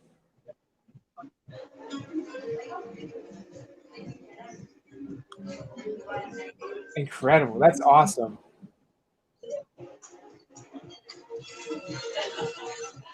So these are river rocks from the local waterfalls, and so I'm just creating like neat petroglyphs of our times, right? Yeah. And so I love working with rock spirits and being able to honor the spirit of nature with the blacklight elements. Very cool. And so, yeah, thank you. And so this is a painting I worked at when I was at COSM. Umo and I painted at the first full moon of the decade at COSM with Alex and Allison Gray and Juan Carlos Tamucci. And so, I've been a friend of Alex and Allison for like 14 years now, and I've painted at COSM many. And so this was a painting I painted at COSM on 1/11/2020, and shortly thereafter, this Twilight Zone episode happened. That's incredible. And so, yeah, I'm so grateful, man, and I'm grateful to you, Doug, for you putting this together and honoring this beautiful art form, because many people hear about blacklight art. And they feel, oh, that's like lowbrow art, or it's like cheesy art or whatever. No, not at all. Yeah, exactly. And so there's this really beautiful visionary community in Peru that works with black light art, and it's very shamanic in nature. And so people like Luis Tamani and Juan Carlos Tamucci and Lobsang Melendez. These are people you got to check out. They're just like really beautiful, visionary, high art blacklight artists. Very shamanic in nature. And so my inspiration is really shamanism and indigenous cultures, ancient cultures, alien intelligence, and all that beauty. So it's an honor to be part of that. Yeah, thank you so much for sharing all that with us. Hopefully You're welcome. Hopefully you can come on to the group stream not too long from now. But in the meantime, let everyone know where they can find you. Well, on Instagram, I'm Mystico, MYZTICO _Campo, CAMPO, or mysticocampo.com. Take a look and take a visit. Come by, say hello, and I'm happy to connect with all you beautiful souls out there. All right. Mystico Campo, everyone. He's got some amazing artwork. Thank you. All right. So Thank you. Bless you. All right. Be well, man. Thank you so much. Bye-bye. All right. So we're going to move on to our next artist. We're almost done. I'm waiting for one more artist to come on board. But in the meantime, Lindy, are you ready? Can you hear me? Hey, Can you yeah. hear me now? Cool. Oh, wow. Great. Awesome. Another awesome background. Yeah. This is my wonderland. So, yeah, where are you broadcasting from? I am in Aurora, Colorado. It's just outside of Denver, so Denver Metro. I think there was someone from Boulder, but I don't think I've seen anyone else from Colorado, so. I think so. I think there were a few more people from Colorado who were just on Instagram or Facebook. Okay, I got you. So tell me, who are you as an artist? Oh boy. I think like everybody else, that's a tough one. Right now, I'd say I'm an artist in transition. Honestly, I would see that question as who are you as a human, because I think art is just a form, it's a form of expression, and every being has a form of expression. And I would find art in any of that, even if it's, if it's just taking pride in your work, or taking pride in your home, or just finding ways to feel the best you that you can be. Yeah. So in transition, because I've had art in my life in every form my whole life, like a lot of other people. My formal training is in more of a scenic design and like large scale painting format. But the smaller stuff I've been getting into more during quarantine, I think, like a lot of other people as well. My work life, my work schedule usually used to have me out of the house a lot, and I never really got to zoom in on my creative energy and really find the best avenue to express that. But since I've been home, I've been working from home since March, so I'm always in the house. So it's been allowing that extra time to sort of fully explore what my medium really is. And blacklight's been real fun to play with. Oh, So, yeah. Tell me about some of the artworks you have in the background. So this is a 4-foot in diameter octopus that I started. I did over the course of a night and a half while my husband and I were watching TV. Just randomly picked up some poster board and started going.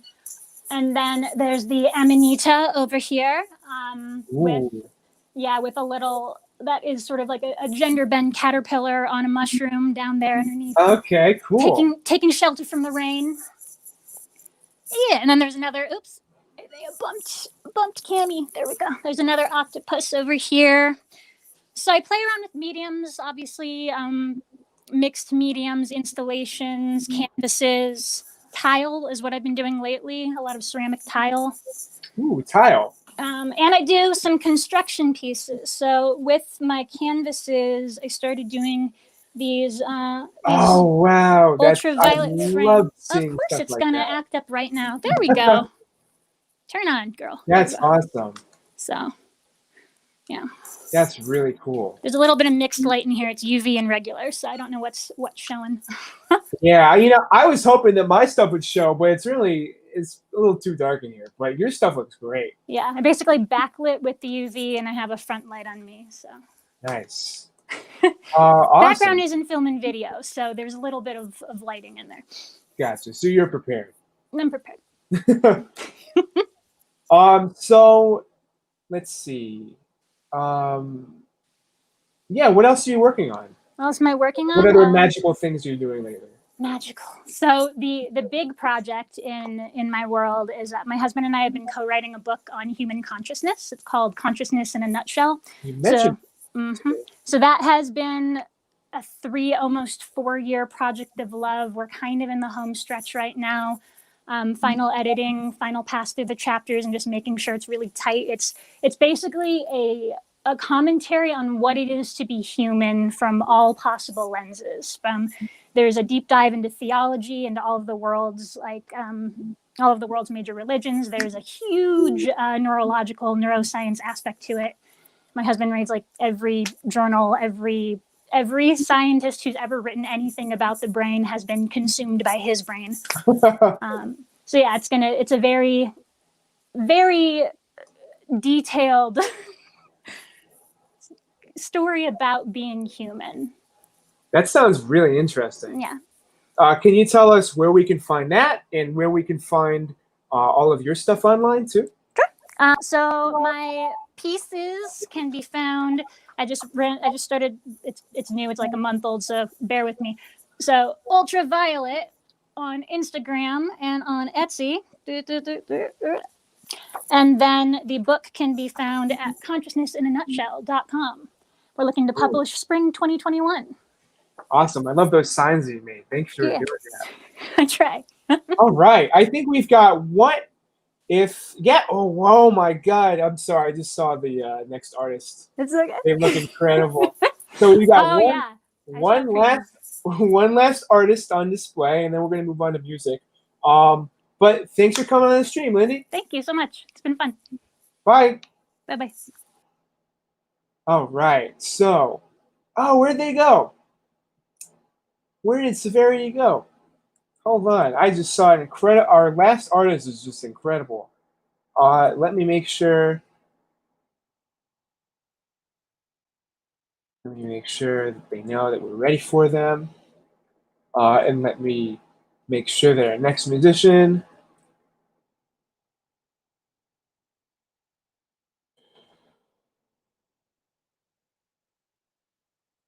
So hopefully our final artist of the night comes on soon because they just have something really cool to show.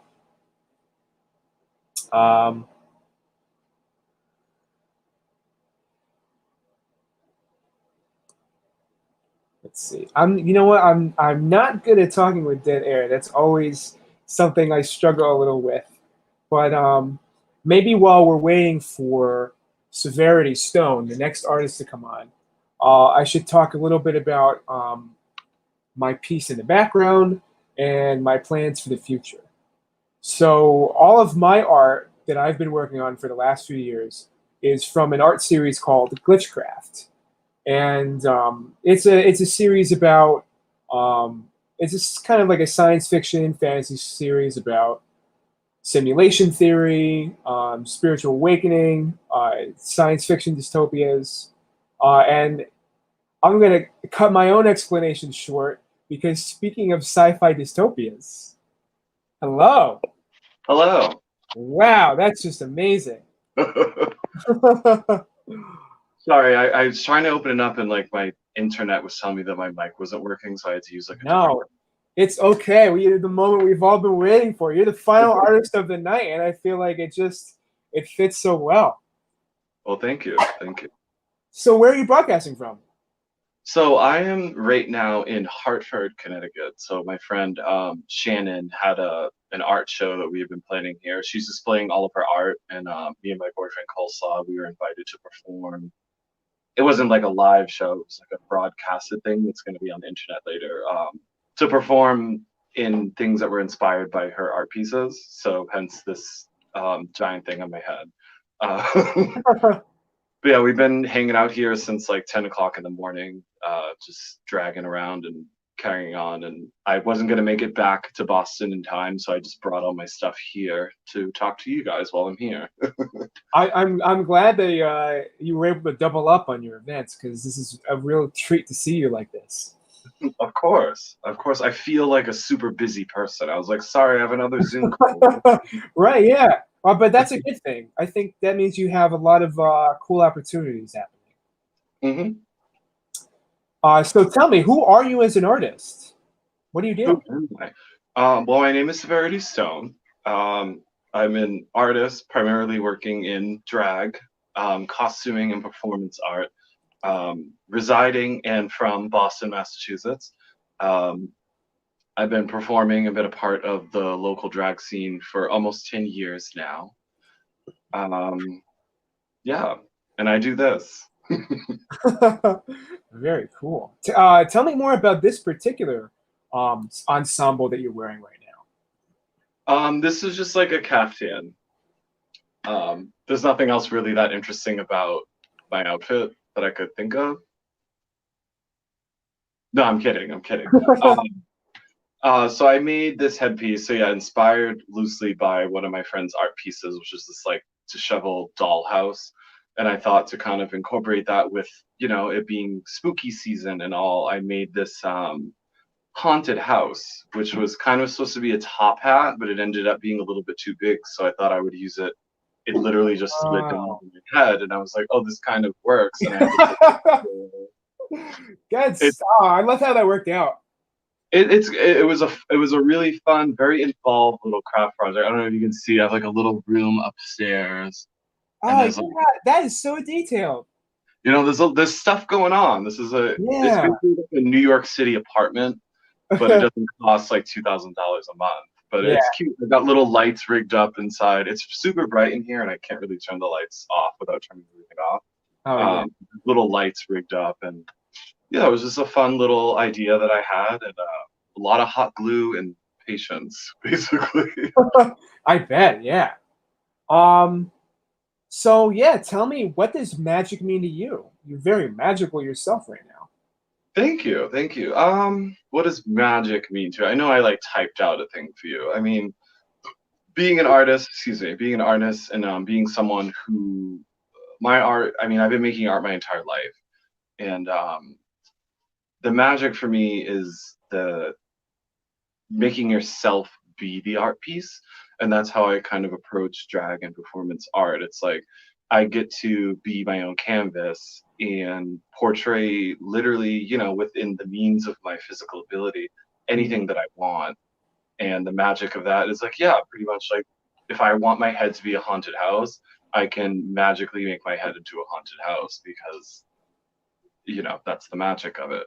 And just the real magic that I feel, which I miss, obviously, having, obviously now with the pandemic and not being able to work in the clubs as I was, I've been fully unemployed since the beginning of the pandemic and just kind of relying on these little online shows to do things. But originally, the real magic in life for me was being on stage and being in front of like a real audience and being able to captivate people and entertain people, make people laugh, make people think, and just having that engagement with people. And the power of being on stage simply is magic to me. Yeah. So what are your plans for the future? What else do you think you're going to be working on now that we're in this situation? I mean, like the distant future, I'm not sure. It's very unsure for everyone. I don't think anyone knows what they're doing. It's super unsure. I mean, as of this month, as per usual, this is the first, as you can imagine, Halloween for people who do drag and performers and stuff is especially busy, especially someone who dresses like this. I do cater more towards, horror and goth and spooky stuff. So this time of year is, if I may use the word, magical to me. But it is also very busy. So while it is, not really in-person things or things at nightclubs, I do have a lot of, online events and things that I've been planning and filming for, and that's, like why I was here today, just things on top of things. And beyond this month, I don't really know what's gonna happen. I mean, I didn't think we were gonna still be dealing with this bullshit in October, back in March. I'm sure none of us thought that. But, I had a sinking feeling, to be honest. After it hit like a month or 2 or 3, I was like, oh, this isn't like just gonna go away. And it sucks. It sucks, but yeah, I found my own way to like adapt and make my own fun. And it financially, it is shitty because I don't have the reliable things that I was pretty much drag was my full-time thing before. I had regular friendships and gigs and stuff that I was doing. Still not, tremendous amounts of money, but it was a regular thing that I could count on, and to have that like not be happening anymore, it's been a lot of adjustment. And it's literally as far as the future, it's taking it day by day. Tomorrow I have a gig at some place in Cambridge that I'm doing. It's just counting the blessings or curses, or whatever you want to call them, and seeing what the next day holds. I don't know what's going to happen a week from now or a month from now. Yeah.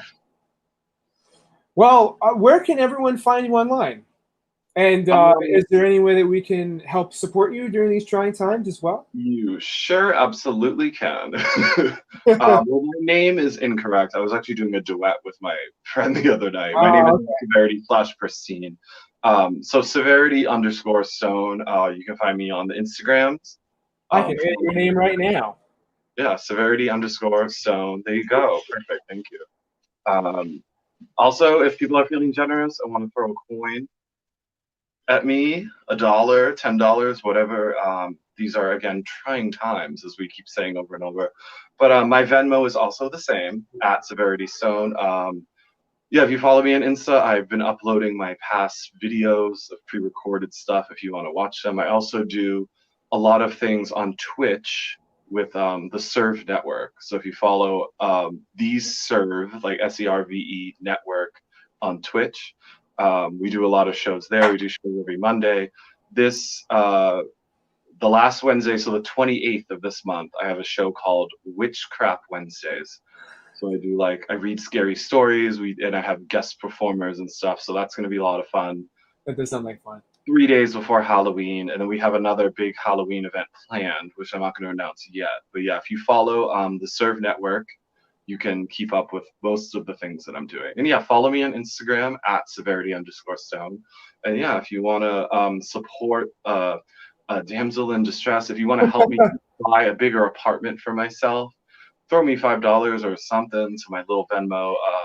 If you feel like it, it means a lot to me. Really, every penny counts. All right, you heard it, everyone. Severity_stone on all of the various platforms. Thank you so much for joining us. I'm so glad to have a different kind of artist on my show because I haven't had a lot of other drag performers in the things that I've been working on. But yeah, it was really cool. Well, thank you. Thank you very, very much for having me and for reaching out and checking out my art. Yeah, and obviously I don't, other than my look right now, I don't really have anything to share with people. But yeah, if you want to check out my Insta, everybody, and you'll see the stuff that Doug messaged me about, my cool blacklight photos, feel free to check them out. Give them a like. Tell me I look pretty. All right, I'm going to say goodbye. But if you want to join the group stream with us later, feel free. We're going to do a big group stream with a lot of different artists. So cool. I'll be around. I don't know how long I'm going to be stuck in Connecticut, but I'll be here. So I'll come say hi. All right. Bye. Thank you, Doug. Bye. All right. So now we're on our final musician for the night. Just in time too. Hey.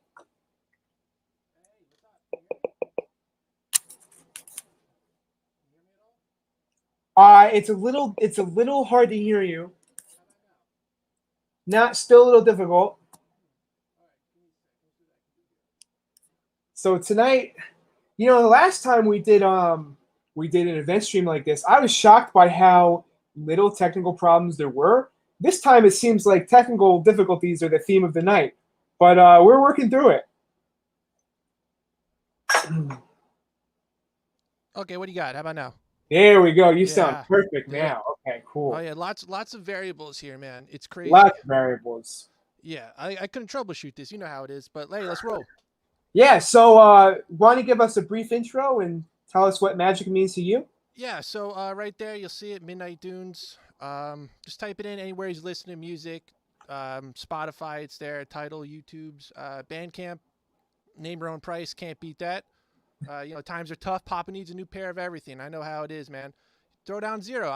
For me, it doesn't matter. You want some tunes, you should be able to own it for as much or as little as you want. It's there for you. Yeah, so the magic thing. You'll watch everyone with these responses. It's pretty crazy. Everyone had great answers, so mine won't compare to that. I feel like magic is kind of like an amalgamation between having a crazy idea, having the innovation or the funding to actually carry it out. So for me, like magic is something like quantum computing or splitting the atom, something like that, or reverse engineering, let's say like alien tech or discovering Moscovium, something like that is where it's like, hey, these are things that people had a wild imagination that the standard person couldn't comprehend. And then, yeah, they just had like the tools to do it and did it. And like, you cannot explain quantum computing to me. You just couldn't. You couldn't dumb it down. But that for me is magic, is people doing innovations that the average person can't wrap their head around. It's none of that like sleight of hand or, like whatever, stuff like that. Right. Yeah. It's like something profound. Yeah. And like, other than that, sometimes when you think of it more of like a metaphysics world, like that's cool. I appreciate that stuff. That's totally in there. I think it's an interesting question for sure. And yeah, I hope I answered it. Cause like something like that might just change tomorrow. I might just wake up and just be like, just have like a really pessimistic view on that answer now. But for me, it's like, yeah, just like innovation in tech and physics and engineering. I really resonate with that personally, actually. Yeah, all that stuff is the real magic of the world. Yeah. So without further ado, let's give you the floor. Sure, yeah. You have until you're gonna get 15 minutes again. So all right, cool. You know what? Never mind. You're gonna get a little more than that because it's 8:52. So All right, cool with me. why don't you play until 9:10? Is that okay? Yeah, how long is that? Was it a half hour? 9:10? No, that's 20 like minutes? a little under 20, maybe 18. No, that's fine with me. 17. Listen, anyone while you're out there, well, I got you here. I'm doing a set at 11:30 p.m. Eastern Standard Time. If you want to hop on the Instagram, all the links are right there. Just hop on the Instagram. I'll show you everything. I'm going to put you on mute, lower this. I'm going to hop back in my music nook, and we'll see what we can do. All right. Midnight Dunes, everyone.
It's one small step for man,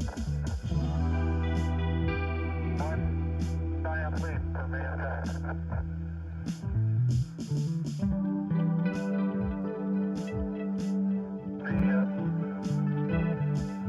The surface is fine and powdery. I can pick it up loosely with my toe. It does adhere in fine layers, like powdered charcoal to the sole and insides of my boots.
some people talk about predicting the future as if the future was going to unfold itself independently of our own wishes and desires.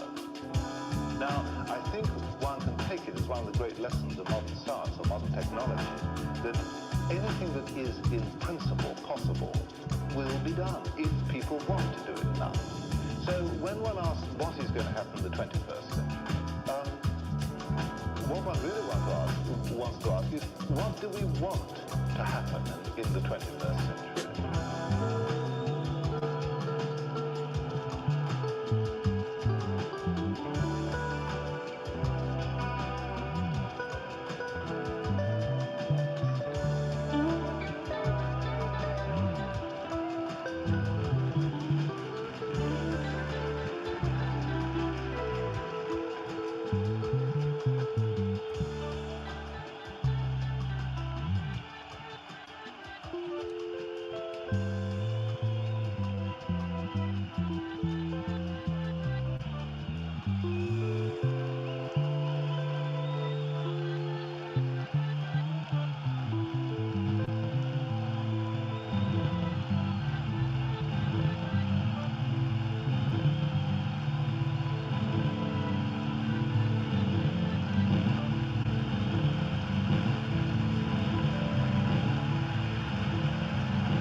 Well, I'm in the freezing cold. Getting free chicken sandwiches because the food tastes great. I mean, I mean, it's chicken. It's fried chicken. I like fried chicken.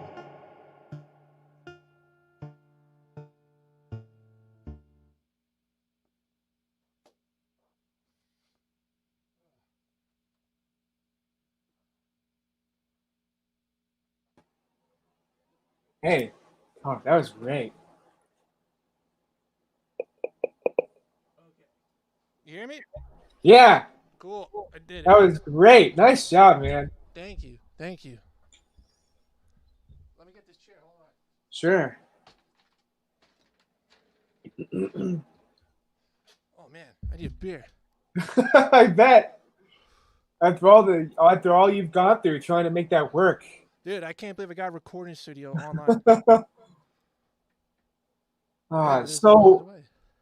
So plug your socials. Yeah, so once again, go to Instagram. Everything's on there.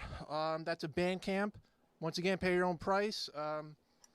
Let's see, you're a title person, Midnight Dunes, type it in, I'll be there. You're a Spotify person, Midnight Dunes, type it in, I'll be there. They also have something called Deezer, I believe it's called. If you're the one person on Deezer, hey, I'm on Deezer, go for it. I've Other never than heard that, that before. yeah, wherever you stream music, go for it. Yeah, once again, 11:30 p.m. tonight, I'm going to do a set, full-blown, like, 45-minute set. Hopefully by then, everyone's kind of mellowed out. East Coasters are hopefully home by then.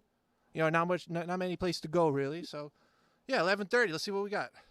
All right. You want to stick for the group stream? Dude, absolutely. I'm here, man. You got me. All right. So we've got two other people here. Hey, guys. Hi. So, we've officially ended the real part of the show. We're still streaming right now, so this is still public. But this is open-ended. So, and what do you guys think? Did you have a Yeah, good I had a time? lot of fun, man. I think Doug, you got to pat yourself on the back because you did a wonderful job. Thank you. Organizing something like this is nuts. Oh, it's having crazy. a vision is nuts. Doing it is nuts, and you did it, dude. Hats off to you, man. Thank you.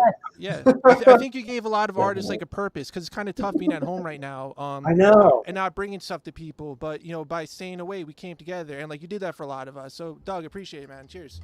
Thank you. I'm glad I'm glad that you appreciate it. New for me too, but definitely something that should happen more.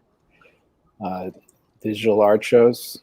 Yeah. I think there's a lot to explore there, especially right now with what's going on. I don't know how long this is going to last, but right now we got to push ourselves digitally. That's all we got, pretty much. Yeah, because this is the main platform for everyone right now. Yeah, I don't like that we have to do things like this, but in a way, it's kind of fun because otherwise, I would probably have maybe you, Michelle, and maybe you, Bob, because you guys are both local. Bob is in New York, Midnight Dunes is in New Jersey, and Michelle is in New York, I believe. Yes. But Christian, you're over in Colorado, right? Or Cali. LA. I'm sorry, California. Yeah. It might as well be the same. Very similar. I would have never had any reason to contact you, or do any kind of collaboration. But now, there's really no limit to the people that we can reach out to because we're all stuck. Yeah, everybody's going through a lot of thinking by themselves right now, trying to figure out their lives and what to do next. I think so. A lot of people are definitely trying to push for the something better right now to distract themselves from all the bad. And whether it's doing art or music, you're putting your soul out there for everybody. It's definitely important right now. And art right now, all the galleries are closed. Everything is kind of forgotten right now. We're kind of pushed to the back of everybody's minds in a way, right? People are worried more about surviving and, their essentials. But art is always going to come back because it helps people to disconnect from all that stress and everything that's going on in the real world. Lets people to come back into, the world of art, kind of detach a little bit and get to enjoy, what is, the things that we create, new things, because it's really making people see new things that they've never seen or heard before, right? That's what it is. And that's why art's never going to die, because there's always something new. We always manage to create something that is completely new and original, in its own way. That's one reason that I like blacklight art so much, because it's not new in that it's been around for a while, for a few decades, but it's it's new, like in the grand timeline of human history. Yeah. And for sure, like all the things that are possible to do with it have not been done before. Yeah, there's a lot more new materials coming out, like the pigments and things like that. Like I get powdered pigments and use mine. Yeah. And there's a lot of new cool stuff out, like invisible UVs and Yes. glow in the dark, all the good stuff. Yeah, I love that whole like hidden messages, cryptic kind of stuff. I'm really trying to explore that in my paintings, like have like multiple paintings in one, that kind of thing. Yeah, that's the first blacklight painting I did, which is the one that I submitted here. I did in 2003, and it looks very different in blacklight and regular light, and there's a lot of invisible stuff. So there's a lot of stuff that you can't even see. It's perfectly water clear normally, and then That's on awesome. the blacklight, it's totally different. Yeah, because that kind of is like to reality. I think is like a metaphor for reality, right? Like things are completely different under the light that you're looking things at, right? Yeah, like, for example, like psychedelics. Like when you try psychedelics, it does that. It like flips things, so everything is like completely new, right? That's very deep. That's very deep and well. Yeah, I just like playing with anything that helps expand your consciousness. It helps expand your frame of reference, and I don't know, helps you see more. So, and UV's been a fun way to do that. Actually, like my husband and I hike a lot, and like our friends hike a lot, and I've been starting to see. I think they say that I'm starting to see in UV, because like I can point out the flowers that the bees will go for and all that. It's fun. Oh yeah, flowers got some UV going on. Oh yeah, they do. That's how bees and birds find them. Yeah, I love painting nature, studying nature. It's just like the sublime in nature in this world. That's kind of like the gateway for artists, to like where they try to like dig deeper into, that magical kind of state of nature and harmony and everything, the universe. And there seems to be, I think there's like how somebody was talking about like multiple dimensions and all that. There's definitely something to that.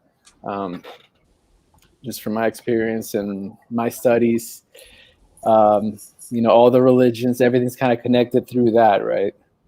That kind of like God at their core, they're pretty much all the same.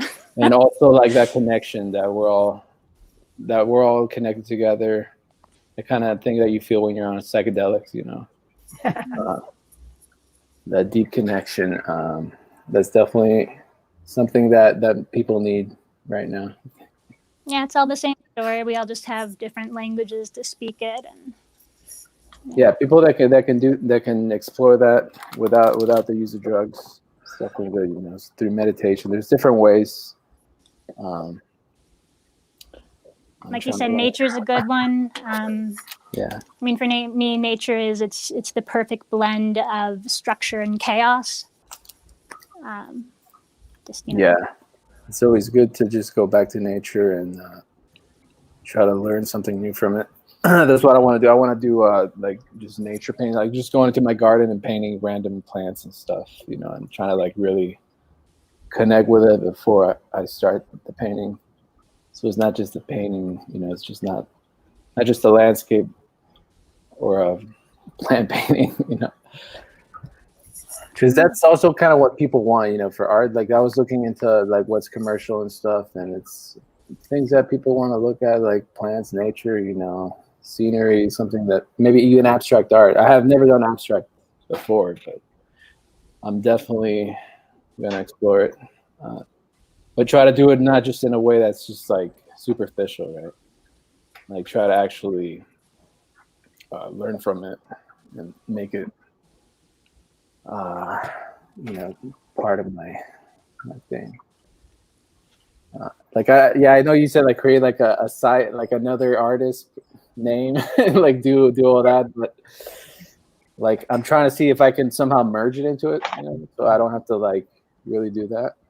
I mean, it's Um, kind of tough being like an artist and you're like pigeonholing yourself because you have a style and approach and something that you always want to say. Something that's like, oh, that's, you can tell that's a Midnight Dune song or this and that. But at the same time, it's like you look at different types of art, you consume different types of music. I listen to all these different types of music, but that's not really reflective in what I'm playing necessarily, just because I don't know. It's just hard to explain why we do what we do. But like, yeah, I know you're saying that artists and coming up with a different name is tricky. But like, I think the beautiful thing about art is like, it's just a name. It doesn't mean anything. Just always do what you got to do. And it's like you want to try something new. It kind of sucks to be like, oh, Midnight Dunes isn't allowed to play jazz music. Nope, that's it. Can't do it.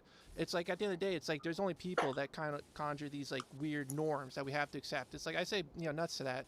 If you want to make minimalism, if you want to make like expressionism, I'm not really too much of an artist guy. I don't know a lot of terminology, but like it's got to be tricky to like having to just stay here when you want to go out to here. Yeah. Right? Yeah, you shouldn't feel like you have to stick with one style with one Yeah, so form of that's the expression. pressure of the market, and like everybody's like looking for like who has the best style, and like you have to have a signature style. Everybody's like looking for that signature style, signature look.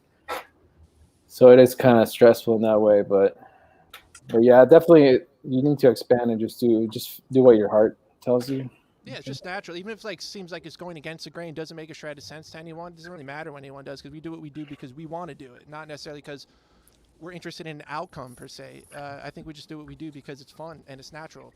And if you just want to go Because I'm a big child. Like if you just go a different way, something to pull you there, just let it pull you. I hate titles. Doesn't titles suck or having like to kind of just stick to what we know? I'd rather learn something I don't know and try something I don't know and fail at it. And hey, look at my failure. I'm cool with it. I know you guys probably hated hearing 2 minutes of my failures, but it's not about what everyone else does. It's about like us just experimenting. Yeah, growing. Yeah, exactly. Well, sometimes something that you might consider to be a failure is not a failure at all to someone else. Exactly. They would just think, wow, he tried something really new this time. That's awesome. Yeah, I think the failure is like the people who didn't try. Because when you say you tried something, it means you tried it. You didn't fail. Failure is just one option that didn't. It's just one of those options. Just you didn't succeed yet. It doesn't mean like you failed or nothing. It's so strange, but you tried. You did. The failures are the people that didn't do anything. That just sat there and didn't try and just gave up before you started. Because like you get off the horse, you get back on. You know how it goes, and it's like that. It's a natural step in evolution. Yeah. Keep failing and getting better. And You can't get better unless you fail. there were so many like small failures tonight that I was just like, every time someone couldn't come onto the stream or there was a technical problem or someone had to bail out at the last minute, I'm like dying a little on the inside, but I know it's okay. This is extremely hard to do. And the fact that we're doing anything is great, and people are going to enjoy it anyway. And it's a little funny when things like that happen too. So it's not necessarily a bad thing. Hey, it makes for good TV. Yeah, it does. Little drama. Yeah. Saturday Night Live, We're real here. No big production. Not corporate. It's gonna happen. Well, I'd like to hopefully do more of these in the future. Maybe not in this scale, because this is a kind of crazy to do over and over again. But I definitely want to do more longer form interviews with people, because I think there's so much that people have to say. And even though 5 minutes, when it's added up like 30 times, is a lot, like 4 or 5 hours is a lot of time. But each person deserves at least, twice or 3 times the amount of time, just as an introduction. That would be great. Yeah. Hey, Doug, anything you need, I'm with you. Local. Yeah, local. Hey, real quick, Doug, you call it a pork roll? Doug, you call it a pork roll or you call it a Taylor ham? I don't even know anymore. It's like I've heard the debate so much that I'm like, where did I stand? Did I even have an opinion to begin with? Dude, I think that's beautiful that you don't have an opinion in a way. That is beautiful because I've gotten into fights with people. I'm a vegetarian. Oh, wow, you're not even a stake in the game. No, but that's the thing though. It's like I know the answer, and it's like you gotta trust me because I don't got a dog in this fight. The answer is pork roll. It is not a Taylor ham, people. Taylor Ham is a company that makes pork roll. Like Rollerblade is a company that makes inline skates. I was talking to New Jersey Devils fans. Hey, we're on the Devils board talking. Next, you know, pork roll comes up, and these are people. We're on the same team. Right. And they Yeah. want to kill me because I said pork roll. And they're like, Oh, it's Taylor man. ham. And I'm like, hey, listen, I don't even eat the stuff, and I'm letting you know it is pork roll. It says it on the Taylor ham packaging. I bet the rest of you people have no clue what we're talking about. Well, I was but- gonna say, like, yeah. for non-New Jersey people, I guess every state has its own little like weird cuisine quirks, or like, oh, we call it soda, we call it pop, or whatever it is. And New Jersey has a couple of those. I have a question for you now. Yeah. Do you call it subs or hoagies? Oh, it's a sub, without Thank a doubt. God. The only Now that people is call it something I'm hoagies. very yeah. strongly opinionated on. No, listen, it's a Pennsylvania thing, a hoagie. As far as I'm concerned, a hoagie is an ingredient, the roll, Right. if you want to call it, in a sub. It's a component in a sub. You can't refer to the entire sandwich as a hoagie. You know, but I mean, that's Pennsylvania. You know how it is. It's like as soon as we go right over there, very close, different lingo. New Jersey up here, Central Jersey, South Jersey. Our small state is 3 different states in one. So I can't even imagine what stuff is like in California. I mean, California is my entire... That's got to be like 8 different states right there, and everyone like that. So it's pretty crazy. New Jersey, I don't know what anyone's opinion is, but we have our own weird mystery meat that no other state has. What is it? It's pork roll. To me, it's pork roll. Oh, gotcha. If you ask some corporatists, they'll tell you it's Taylor ham. But I think this conversation might be too high-minded. Stay away from the pork roll. That's the moral of I the learned story. something. Stay away from pork rolls. Yeah, right now they're making all this fake meat and stuff. I don't know if I trust the Bill Gates meat. Did you hear about that? I don't know if Beyond I is trust pretty good. I'm a big fan of the bratwurst, and that's about it. I don't really look to replace meat. I'd rather just have some vegetables and a black bean burger than a fake meat burger. I will agree. tell you this: the Beyond bratwursts are flawless. They taste exactly like Yes. a bratwurst. Wow, really? I've had their sausages. They're gross to me. Hot, sweet, you name it. Yeah, just like fake meat, it definitely seems like a turnoff for sure. You know, I think one reason that people like to eat vegetarian or vegan or integrate more vegetables into their diets are because they're trying to be healthier. And I understand why someone might want an alternative to a meat burger that tastes just like meat. But something created like that with so many additives, preservatives, and other ingredients, not necessarily better. You know, it's Yeah. certainly not better than like vegetables. It might be better than meat, but there might be some other things about it that are There's worse. a trade-off, you know. We don't know yet. Yeah, there's probably some huge Right. trade-off with like sodium levels in it, and you know, once again, it's like I mean, for me personally, I switch just because you want to be healthy. So here I am with something that's mimicking something I don't enjoy. Right. Right, exactly. Oh, I think he froze. He froze, for sure. Anyone else want to weigh in? I'm a Beyond fan, but I can see the argument for the preservatives and such. Sure. Yeah. My house has a lot of allergies. We're pretty much allergic to everything, so like have to stick to a really strict, pure vegan, often raw diet. So yeah. Oh, wow. Yeah, having too many preserved anything is bad. Apparently, fresh is best, right? Like, Yeah. What are they doing? The baby greens. What are Yeah, those I'm called? sadly attempting to garden right now. It's kind of work. Yeah, I was thinking about starting something like that. We've got a big bay window, so I'm trying to do some like indoor winter greens gardening at least. Yeah, That works. microgreens. Yeah, we got kale. For sure. Definitely Got something turnips. Everybody should get into. Just make your own food. The cherry tomatoes are actually taking off. Like they're getting bigger than the window. I'm not sure what I'm going to do with them. A high quality problem to have. Yeah, I'm like I'll take it. But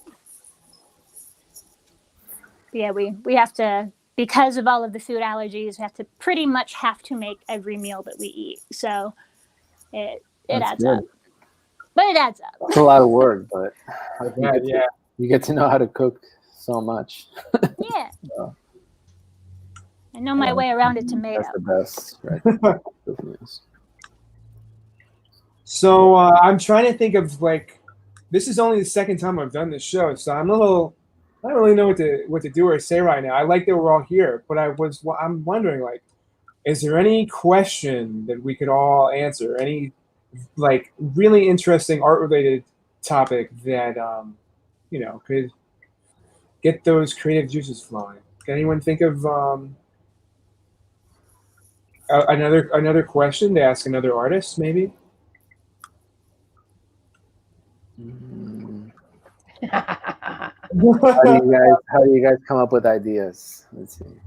That's a good question, actually. Yeah, how do you come up with ideas, and what kind of thinker are you? Are you a visual thinker? Like, do you imagine these things in your head before you make them? Yeah, mine. They just kind of appear, and I'm compelled to do stuff to the canvas, and then it's almost like it's kind of fuzzy, and then it starts getting more and more clear as I move it along. It's kind of hard to describe. Like, I get the general feeling. I usually do like super heavy duty backgrounds on the back, like most of them take months to do. So, and I'm usually working on a bunch of them at a time, and some of them they sit for a long time, and you're just kind of like, well, I don't see the rest of this one yet. But that's my process. Mine's gonna sound really corny, but it's true. It starts with the feeling, and I don't know. I guess the first step is finding the right medium. Like, obviously, this is very glowy, but I write songs and poems and screenplays, film background, and I'm really I'm into like a lot of hands-on stuff. So I'll build something random. There's usually very little plan to it. It's just kind of like how do I need to express right now? And then this happens. So. Yeah, I feel it's kind of like that with me too. More of a feeling? I'm on the mood. I used to do a lot of like sketching, journaling, like trying to just do like morning pages. I got into like the Artist Way book, doing the morning pages and trying to come out with like whatever you're thinking right away, just get like whatever you're thinking out of the way so you can focus on art, right? So I would write a lot. And then I would just draw whatever was in my mind. It was kind of like meditative, and kind of like trying to use my third eye, trying to like visualize. And then I would do a lot of like watercolor, kind of like, it's called scrying, when you're like looking into like things that don't make sense, like abstract things, and then you try to make sense out of them or look for forms. And then I See would what your start doing, subconsciousness comes up with. Yeah. yeah, psychedelic art in that way.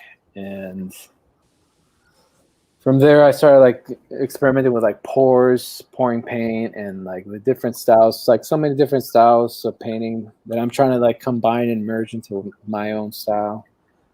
Cool. What about you, Opal? Right now we're talking about how you come up with your ideas, which can apply to visual art and music too. Like, I wanted to ask you guys a big question because you guys were on this topic. I already wanted to ask you guys like, what other mediums really inspire you? Because I do music, but I get very inspired by visual art. That's like my main inspiration, like visual art, concept art. So I wanted to ask you guys like, what's your what really inspires you that's outside of what you do, like the medium you do? That's a great question. Music for sure. Yeah, going to music shows. I think going to events, seeing all like the op art and like visuals, like they really know how to stimulate you with their lights and the visuals that they're playing on the screens. Like they always have really good artists, and it's just like really inspiring. Yeah, there have been a lot of really good virtual live streams coming out of this, though, I will say. I think that's something that should continue past pandemic. Yes. Agreed. I can agree. Even like crazy virtual like music festivals are happening online. Mm-hmm. Oh yeah. Like, I've seen some on like games, like on Minecraft. I've seen some on like normal like streaming. I've also seen people doing like drive-in raves. Yeah, I went to my first one a couple weekends ago. It was Oh awesome. yeah. There's actually. one there's one that happened. I think there's one in Philly that happened recently, or it's happening recently. But there's one in, like Pittsburgh a few weeks ago. Yeah, ours is I know called somewhere. Amplitude. It's at the Pikes Peak Speedway. Mm. So pretty Yeah, cool. like crazy stuff's happening like that, and a lot of huge like live stream festivals are happening. Like I've seen like entire festivals just go straight like full virtual. They're like, okay, we can't do live, so we're just gonna have the entire thing formatted like in a website. Yeah, one of the things that I do live painting at festivals and stuff. Mm. I've done a lot with Tico and Humo that were on earlier, and I just do live painting like this on. I've done like 3 festivals, and it's been pretty cool. It's been pretty neat. And I also do. I'm part of a Burning Man art collective here. So we do these big parties and big blacklight parties. So I do a lot of decor for that, huge flowers and all sorts of good stuff. And cooking. Cooking's an art form. Oh yeah, I agree. But baking is a science, I think. I'm better at baking. I think you're right about that. Yeah, they're definitely different. I'm not great at baking because I'm the kind of person to like throw it in a little here, taste test it as I go along. Yeah. And that's the creative side of you coming in, right? Envisioning how will this taste? What ingredients do I think will go well? Yeah. And then trying it out. But baking, if you do something wrong, like yeah. Yeah, I've had many cakes that are flat but taste amazing. There can be a little bit of self-expression in baking, like especially if you have to make it specialty or like if it's high altitude. Like in Colorado, I have to adjust everything. Really? Yeah, because high altitude will affect like how puffy it gets. Wow, that's So very you got to interesting. adjust. Wow. Wow. So I guess like souffles are just a whole different kind of operation. You getting angel cakes every time? And again, the house is vegan and gluten-free, so I have to do high altitude vegan gluten-free baking, which is really hard. Honestly, that deserves its own live stream. Really, it's its own art. Yeah, that deserves its own channel. Like Yeah, that's its own like podcast. Or My cupcakes are perfect. That stands out. When it comes to what I'm going to answer the question that Opal asked, music's definitely huge for me too, and I listen to a lot of music while I'm making my artwork. But one thing I also listen to a lot, I listen to a ton of podcasts about history and the state of the world, and I also I think one of my biggest sources of inspiration is like dystopian science fiction films. I always liked them, but I think in more recent times, it feels increasingly like we're living in one. We're the merger of all of them. Yeah, The Matrix, It's like RoboCop, Black Mirror season 6 is live. Black Mirror, Utopia, the new Utopia show. 1984, Fahrenheit 451. Just name it. Just name all of the. They Live. They Live. Yeah, all Blade Runner, which is almost like it's not fun, but it's interesting.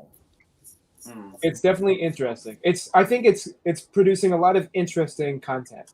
I'd agree with that. Yeah, every year it's like science fiction. Something else in science fiction is becoming reality every year, it seems like.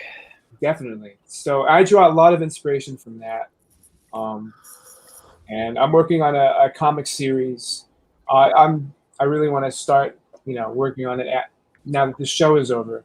And a lot of the ideas that I have for that story are kind of, from those films and from what's happening right now. So that's my biggest source of inspiration. There's a lot of material. Oh yeah. Yeah, I love watching movies and painting at the same time. Yeah, free entertainment everywhere you go, every day. But yeah, music. I couldn't make art without music. That's always been the number one thing. Music, while making art. Quiet. I do art quiet sometimes, but not that much. Usually, something playing. It's hard. Just painting in silence. It's Yeah. easy to get into the flow when you got music going. Yeah, Like you just kind of slide in a little bit easier. definitely. Fix your brain. There's already frequencies Definitely. there at a rhythm, and then you can just align to it quicker. It's Exactly. Like that thing. Yeah. Yeah. Finding the flow can be hard for a lot of people sometimes. I know I've been there. I could do without. I could never look at a TV again, but music I couldn't do without. Yeah, TV. I'm so done with TV. And I'm cable in forever. media, so I'm over it. Does anyone still have a TV or use it regularly? Just I mean, stream every Netflix now is and there. then. It's Yeah, Netflix, Hulu, Prime. especially now because we're home a lot more. But it has to be like stuff that like my friends are telling me about that I have to watch. Yeah. I'm not like going through everything because there's like so much stuff every month or week. There's some new show, and it's like, Which is actually impressive that they're still managing to come up with this much content right now. yeah. And now they have There's each streaming service has like their own production companies and stuff. It's like, But the so much regulations content for being shooting created. stuff right now are crazy. So Yeah, I bet. like production Yeah. timelines on everything have shifted at I least. know they're trying to get out of California. They're like going everywhere Going overseas because it's too hard to make it in or California. just out of the country. I A hear lot of there's stuff is going to New Zealand. Yeah. Yeah, I hear there's a mass exodus from California happening right now. A lot You of have people to be a millionaire. a lot of people are going to Colorado and Texas. Yes, they are. Right? Are you experiencing that firsthand? Yeah. Well, I was in California for 7 years and then moved to Colorado about 2 years ago. So yeah. Okay, so you are a part of this big wave. I am one of them, yes. Yeah. Yeah, my background is film and video. I did the producer, assistant director thing for about 7 years and then got over it. Cool. Now I'm more administrative side of the business. I'm the opposite of you, but I don't like my dad's like keeps telling me like apply to Disney. I'm like, And they just I'm done with that.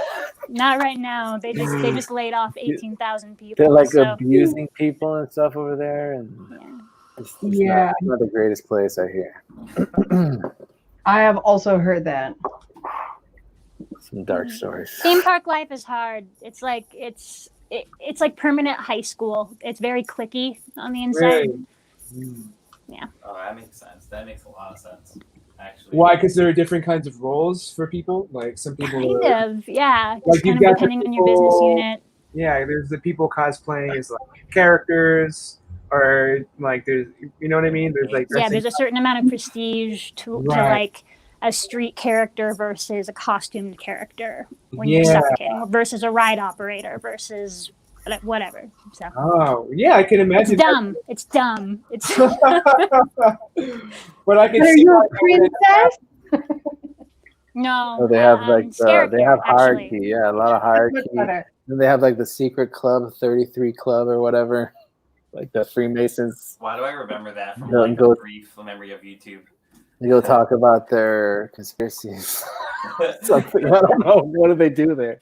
Like, we're in our special club. Nobody knows. We're here. They're watching over the park, probably. Well, at Disney, They you're get not to allowed to find be people. seen. Yeah, like you're not allowed to be seen outside of character at Disney. So they have all these secret tunnels that you can They have scuttle secret around in. tunnels. They do, Wow, yeah. really? So because the cast has to get from A to B, they have to get to their breaks. So they No have all wonder. these They were secret saying tunnels there's that the like cast members use. child trafficking and stuff. Imagine they like kidnap some kids and through the tunnel. Oh no! That's some crazy stuff right there. Corrupted corporations. We're getting more cyberpunk again. Yeah. No, I mean this is the new world order, you know. Crazy stuff left and right. Every day, something new news. Lately, I've just been watching like a ton of film. Just like anything anyone's ever recommended to me, I've just hit. Because what does it for me is like cinematography, or just I'd say just visual media is like what inspires me the most. Like sometimes it'll be like it could really be anything. It could be like concept art seen for like games and stuff, or it could be like an entire films that have inspired me, or shows or cartoons. You know, anything like that. Anything like just anything visual is what really inspires me. I definitely sense some strong anime vibes from your music. Oh yeah. Oh, I think. Did I play an anime remix? I think I might. I don't even remember. I remember if there's vocals in there or not. Oh, yeah. But I did use a Japanese virtual singer in one of my remixes. The one Like I played today. our whole life has been like anime and American cartoons. That's like been the major influence for most artists, really. Like I think it's getting into I it. just think like animated things in general because you're able to like. Yeah, I would do anything. study. Yeah, just study what they do, and like really try to make it your own. And everybody, it's just like studying everybody's styles. There's so many styles, so much you can take from, and you have to create your own unique thing, right? Yeah. So like, conveying emotions, you can convey it like any way. It can be through an animated process. It can be through like an auditorial cue. It could be anything that could like trigger an emotion, really. yeah, the combination of all of those. Yeah, I'm all over the place. Going to shows that have music, visuals, everything going on at the same time. If they could integrate like movies, that'd be too much, huh? Well, kind of. Somebody has to merge all of it, like the completely like psychedelic experience. I mean, there's like virtual reality, right? Yeah, like a virtual reality was like beyond real. I think or augmented reality. I have a business concept for that. Really? Tell us all about it. It's a good place. No. It's Can't spill the secrets. Oh, okay. Concept. Not ready But- yet. Okay, understand. Yeah, but no, it's similar. But like, think, have you guys heard of Meow Wolf, for example? Yeah, over in New Mexico, the Santa blacklight, Fe, yeah. right? Well, it's not all blacklight. A lot of it is, but Oh, it's just okay. it's just a house of immersive art, basically. Yeah. You walk through psychedelic neon forests and like crawl through a refrigerator to get into this like frozen wonderland and stuff like that. Yeah. What? Yeah, it sounds really cool. So something similar to that, but with a twist. They have like, musical artists there too, right? I think so. Yeah. 'Cause, like the name sounds very familiar to me. Like I feel like there's someone in my life I've known who's told me about that. Yeah. Just can't remember it. That's kind of, I don't know, that's the stuff I dig where it's full collaboration because Yeah. I guess maybe it's coming from a film background. There are so many roles that go into making a movie. There are so many departments that have to cooperate and get along, and ultimately you're all working through very different mediums towards the same goal. And I think that's a beautiful metaphor for life in general. But like something like Meow Wolf is like that. You have all of these different artists from all these different mediums coming together to tell these fantastical stories and give people these tactile experiences, and I think that's really cool. Sounds good. Yeah, that's one of our parties that we throw in New York. We throw like 7 a year, and they're all like we all get together and we all make it. All the decor is all handmade. And we have different themes and all sorts of crazy pieces. So.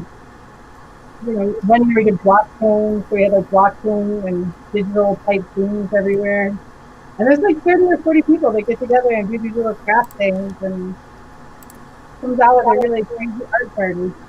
And everyone's in crazy costumes. Sorry to interrupt, but I just want to let you know, Harry, we're hearing a lot of static from your audio. Better. Much better, yeah. Oh yeah. Good. Yeah. Cool. So we're Echo just talking cancellation about, was off. That's all. Okay, gotcha. You know it is. So we're just talking about really whatever. I kind of actually. I've been listening like the whole time. So. Oh, cool. Do you have anything to weigh in on what we were just talking about? Hold on. Somebody's trying to ask me something, but I do. But somebody's trying to ask something. What's going on?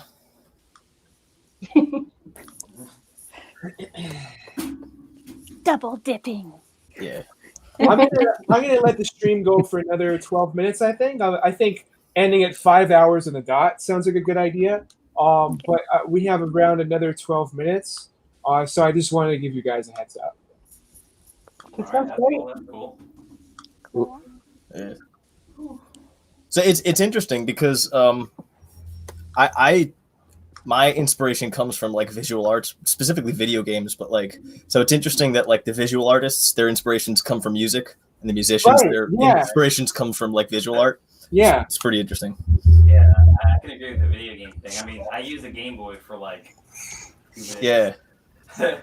Like video games were Yeah, like, video games are pretty important. Yeah. I mean, because they combine everything. They combine visuals. Definitely. Yeah, there's a lot of artists that work on video games. That's what I wanted to do. I wanted to be a concept artist initially, but then I kind of started doing fine art. Yeah, I mean, it's super competitive. You know, my brother tried to get into it too. It's so hard to break in, and it's really kind of a bad industry because they use up the artists and they just like go through them, and they like really overwork everybody. But the art in games, yeah, it's very, very influential. Yeah, I started to get into doing VR design. I got a couple of headsets, and I do the tilt brush, which is really, really fun. And we helped do the Burning Man world in Altspace, so that was pretty cool to build the camp in Altspace and learn how to do that. You know, I started messing with that back in like 1999, back in high school, and building stuff for The Sims. So it's cool to have it come back and be able to create stuff for new media. Speaking of virtual reality, I have a kind of question that I've been thinking about for a while, and I think I want to integrate it into future art shows, maybe my next one. But what do you think of simulation theory? Do you think that we live in a kind of virtual reality or video game? Are we stuck in the Matrix somehow? What are your thoughts on that question? I've written stuff. I've written a little short story about that. You know, guy wakes up, or how it plays out is like it's just it's like the surprise twist at the end, you know. But at the very end, the guy wakes up and he's like realizes he got sucked into this machine for like the 4th day straight. It was like it's like a cyberpunk story, you know. So initially he goes out and he's just like, oh, let me see what this is all about. And he's like addicted. But I think it's probably true. Yeah. Considering everything is based on like binary code, like you can break anything in the universe down into binary. Like Yeah, but I don't think it's like necessarily that we're inside a computer, but like the computer is tied to the universe, the way the universe works. Everything's tied together, and we're in some kind of like simulation in the sense that there's like maybe everything that we see is not really like completely real, or there's many layers to it, you know. Yeah. Many dimensions, like the whole thing they say, like DMT, the whole thing with DMT and like entering different dimensions, you know, it sounds crazy, but then you can look into like alien abduction and stuff. People are seeing a lot of crazy stuff that doesn't make sense, but once you like look at everything, you know, like quantum physics and stuff and all the sciences, they're kind of like a little bit fringe, you know, that people don't really understand. How they're coming up with like string theory and the multiple dimensions and stuff like that. Yeah. And the holographic universe seems like there's something to it, but I don't think they figured it out completely yet. You know? Well, yeah, clearly. I mean, because it's seriously something that's like too hard for most people to comprehend, right? Oh, absolutely. Like quantum, the whole thing they're doing with the Hadron Collider, like all that stuff is like so advanced and insane. Like they're saying that they could like open up portals with that thing, you know? In theory, you know. In theory, sure, yeah. There was just a new mathematical study published that proved that time travel is theoretically possible. Oh yeah, I remember seeing that. Right. I didn't read the details about it, but I do remember seeing that. The whole time travel thing, something very interesting is the Baron Trump theory. I don't know if you guys I know what you're talking about. Yeah. There's a book that was written 100 years ago that has the character Baron Trump as like the main character, and it predicts like the last president of the U.S. All this stuff is like really crazy. The book is called The Last President. The Last President. I hadn't heard that one. Writing that one down. Wait, but what? there's a lot of interesting things. Everything is kind of connected by numerology and gematria, and like if you look, you can like find meaning in a lot of things that nobody really knows. You know, nobody really thinks about unless you study this stuff, right? This is more considered like the dark, kind of like the dark arts, you know. Or we could be all hooked up to a The single levels computer, and like we're all programmed to make each other think that we're all real and doing this here together. Yeah, I mean, really, they have. Who knows? Everyone could literally be like We a could blue be in pill some one. alien supercomputer right now. Who knows? Like, there's seriously, like, we have that kind of. We're getting to that level where like we have supercomputers that nobody even knows about. You know, our government does, and we're dealing with like AI that's very powerful that most people couldn't comprehend. But everybody's like going through an AI kind of, you know, the algorithm they call it. You know, we're all being studied, kind of like Absolutely, yeah. aliens with, like they say, aliens even could be studying us, right? That's one of What's the- really interesting is if you go back and you start reading the like the college books on AI, when you go back all the way back to artificial life, and artificial life and artificial intelligence are very different things. And these scientists that really developed artificial life have made the argument that, you know, it is life. And it actually follows a lot of our physics stuff. If you look at binary, it keeps creating. Energy is either created or destroyed, which is really crazy. Yeah. Now they have quantum computers. Like they're really like intertwining the universe. You know, the mechanisms of the universe into computing now with the quantum computers. Yeah. You know, Imagine I have- an internet with no wires. My And you friend- could have internet down into the core of the earth and out on Mars, and they would be completely in sync automatically. You could have little nanobots in your body that you know that'll just fix your heart problems for you or whatever. You know what I mean? It's like quantum computing's awesome. Yeah, that's awesome. Hard drives. Brains work like And we're not far from it. Yeah, I know. We're real close to getting it down to that like microscopic level there. Exciting You ever heard of the apocalypse of the nanobots? Pretty much. like the smart dust. All right, so they made a theory that if they made nanobots like to attack like viruses, and if they end up thinking that everything's a virus, they can just multiply and take over and multiply and take over and multiply and take over until it's taking everything over. Yeah. Which And is then fucked. it's going to be a robot. You create So nanobots. everything will be turned into nanobots. Because everything's self-replicating. A lot of it'll this attack nanotechnology all the is cells. self-replicating. But who's to say it wouldn't attack itself at that point? Yeah. Well, another interesting thing is that they just learned that Absolutely. cells are sentient and they make decisions. Like your macrophages decide whether or not to attack a cancer cell or not. True. Like that's some crazy shit when you really think about it. Like, Yeah, I mean that's the whole science behind autoimmune disorders. Your cells decide wrongly to attack your own body. You know. Yeah. Yeah, the whole thing about CBD and cannabis, like helping the cell destroy the cancer. It's like that plant. It has like consciousness or something. Somehow it knows that this is bad. It has to go, right? So somehow it's killing the cancer, which is pretty amazing. It's the same story for genes too. You're born with a certain set of genes, but then there are a certain set of circumstances that trigger the gene on or off. Yeah, epigenetics. Epigenetics is fascinating too. You know, that whole nature versus nurture thing. And then there's that dude that does the healing. Like he takes people and he like freaking cures cancer over a weekend. And you know, like he wasn't supposed to walk ever again, and he was walking within like 4 months. And you know, it's like I forget his name. He was on What the Bleep Do We Know, the old quantum physics documentary. Is that the guy that had to escape to Mexico? But yeah, the brain is a lot more plastic than people give it credit for. Yeah. Yeah, you find the cancer cure, you better go hide somewhere. Yeah, right. You use whatever money people are offering you to buy yourself a private army. Yeah. Yeah, go get an island somewhere. Yeah, right, and just hide out there.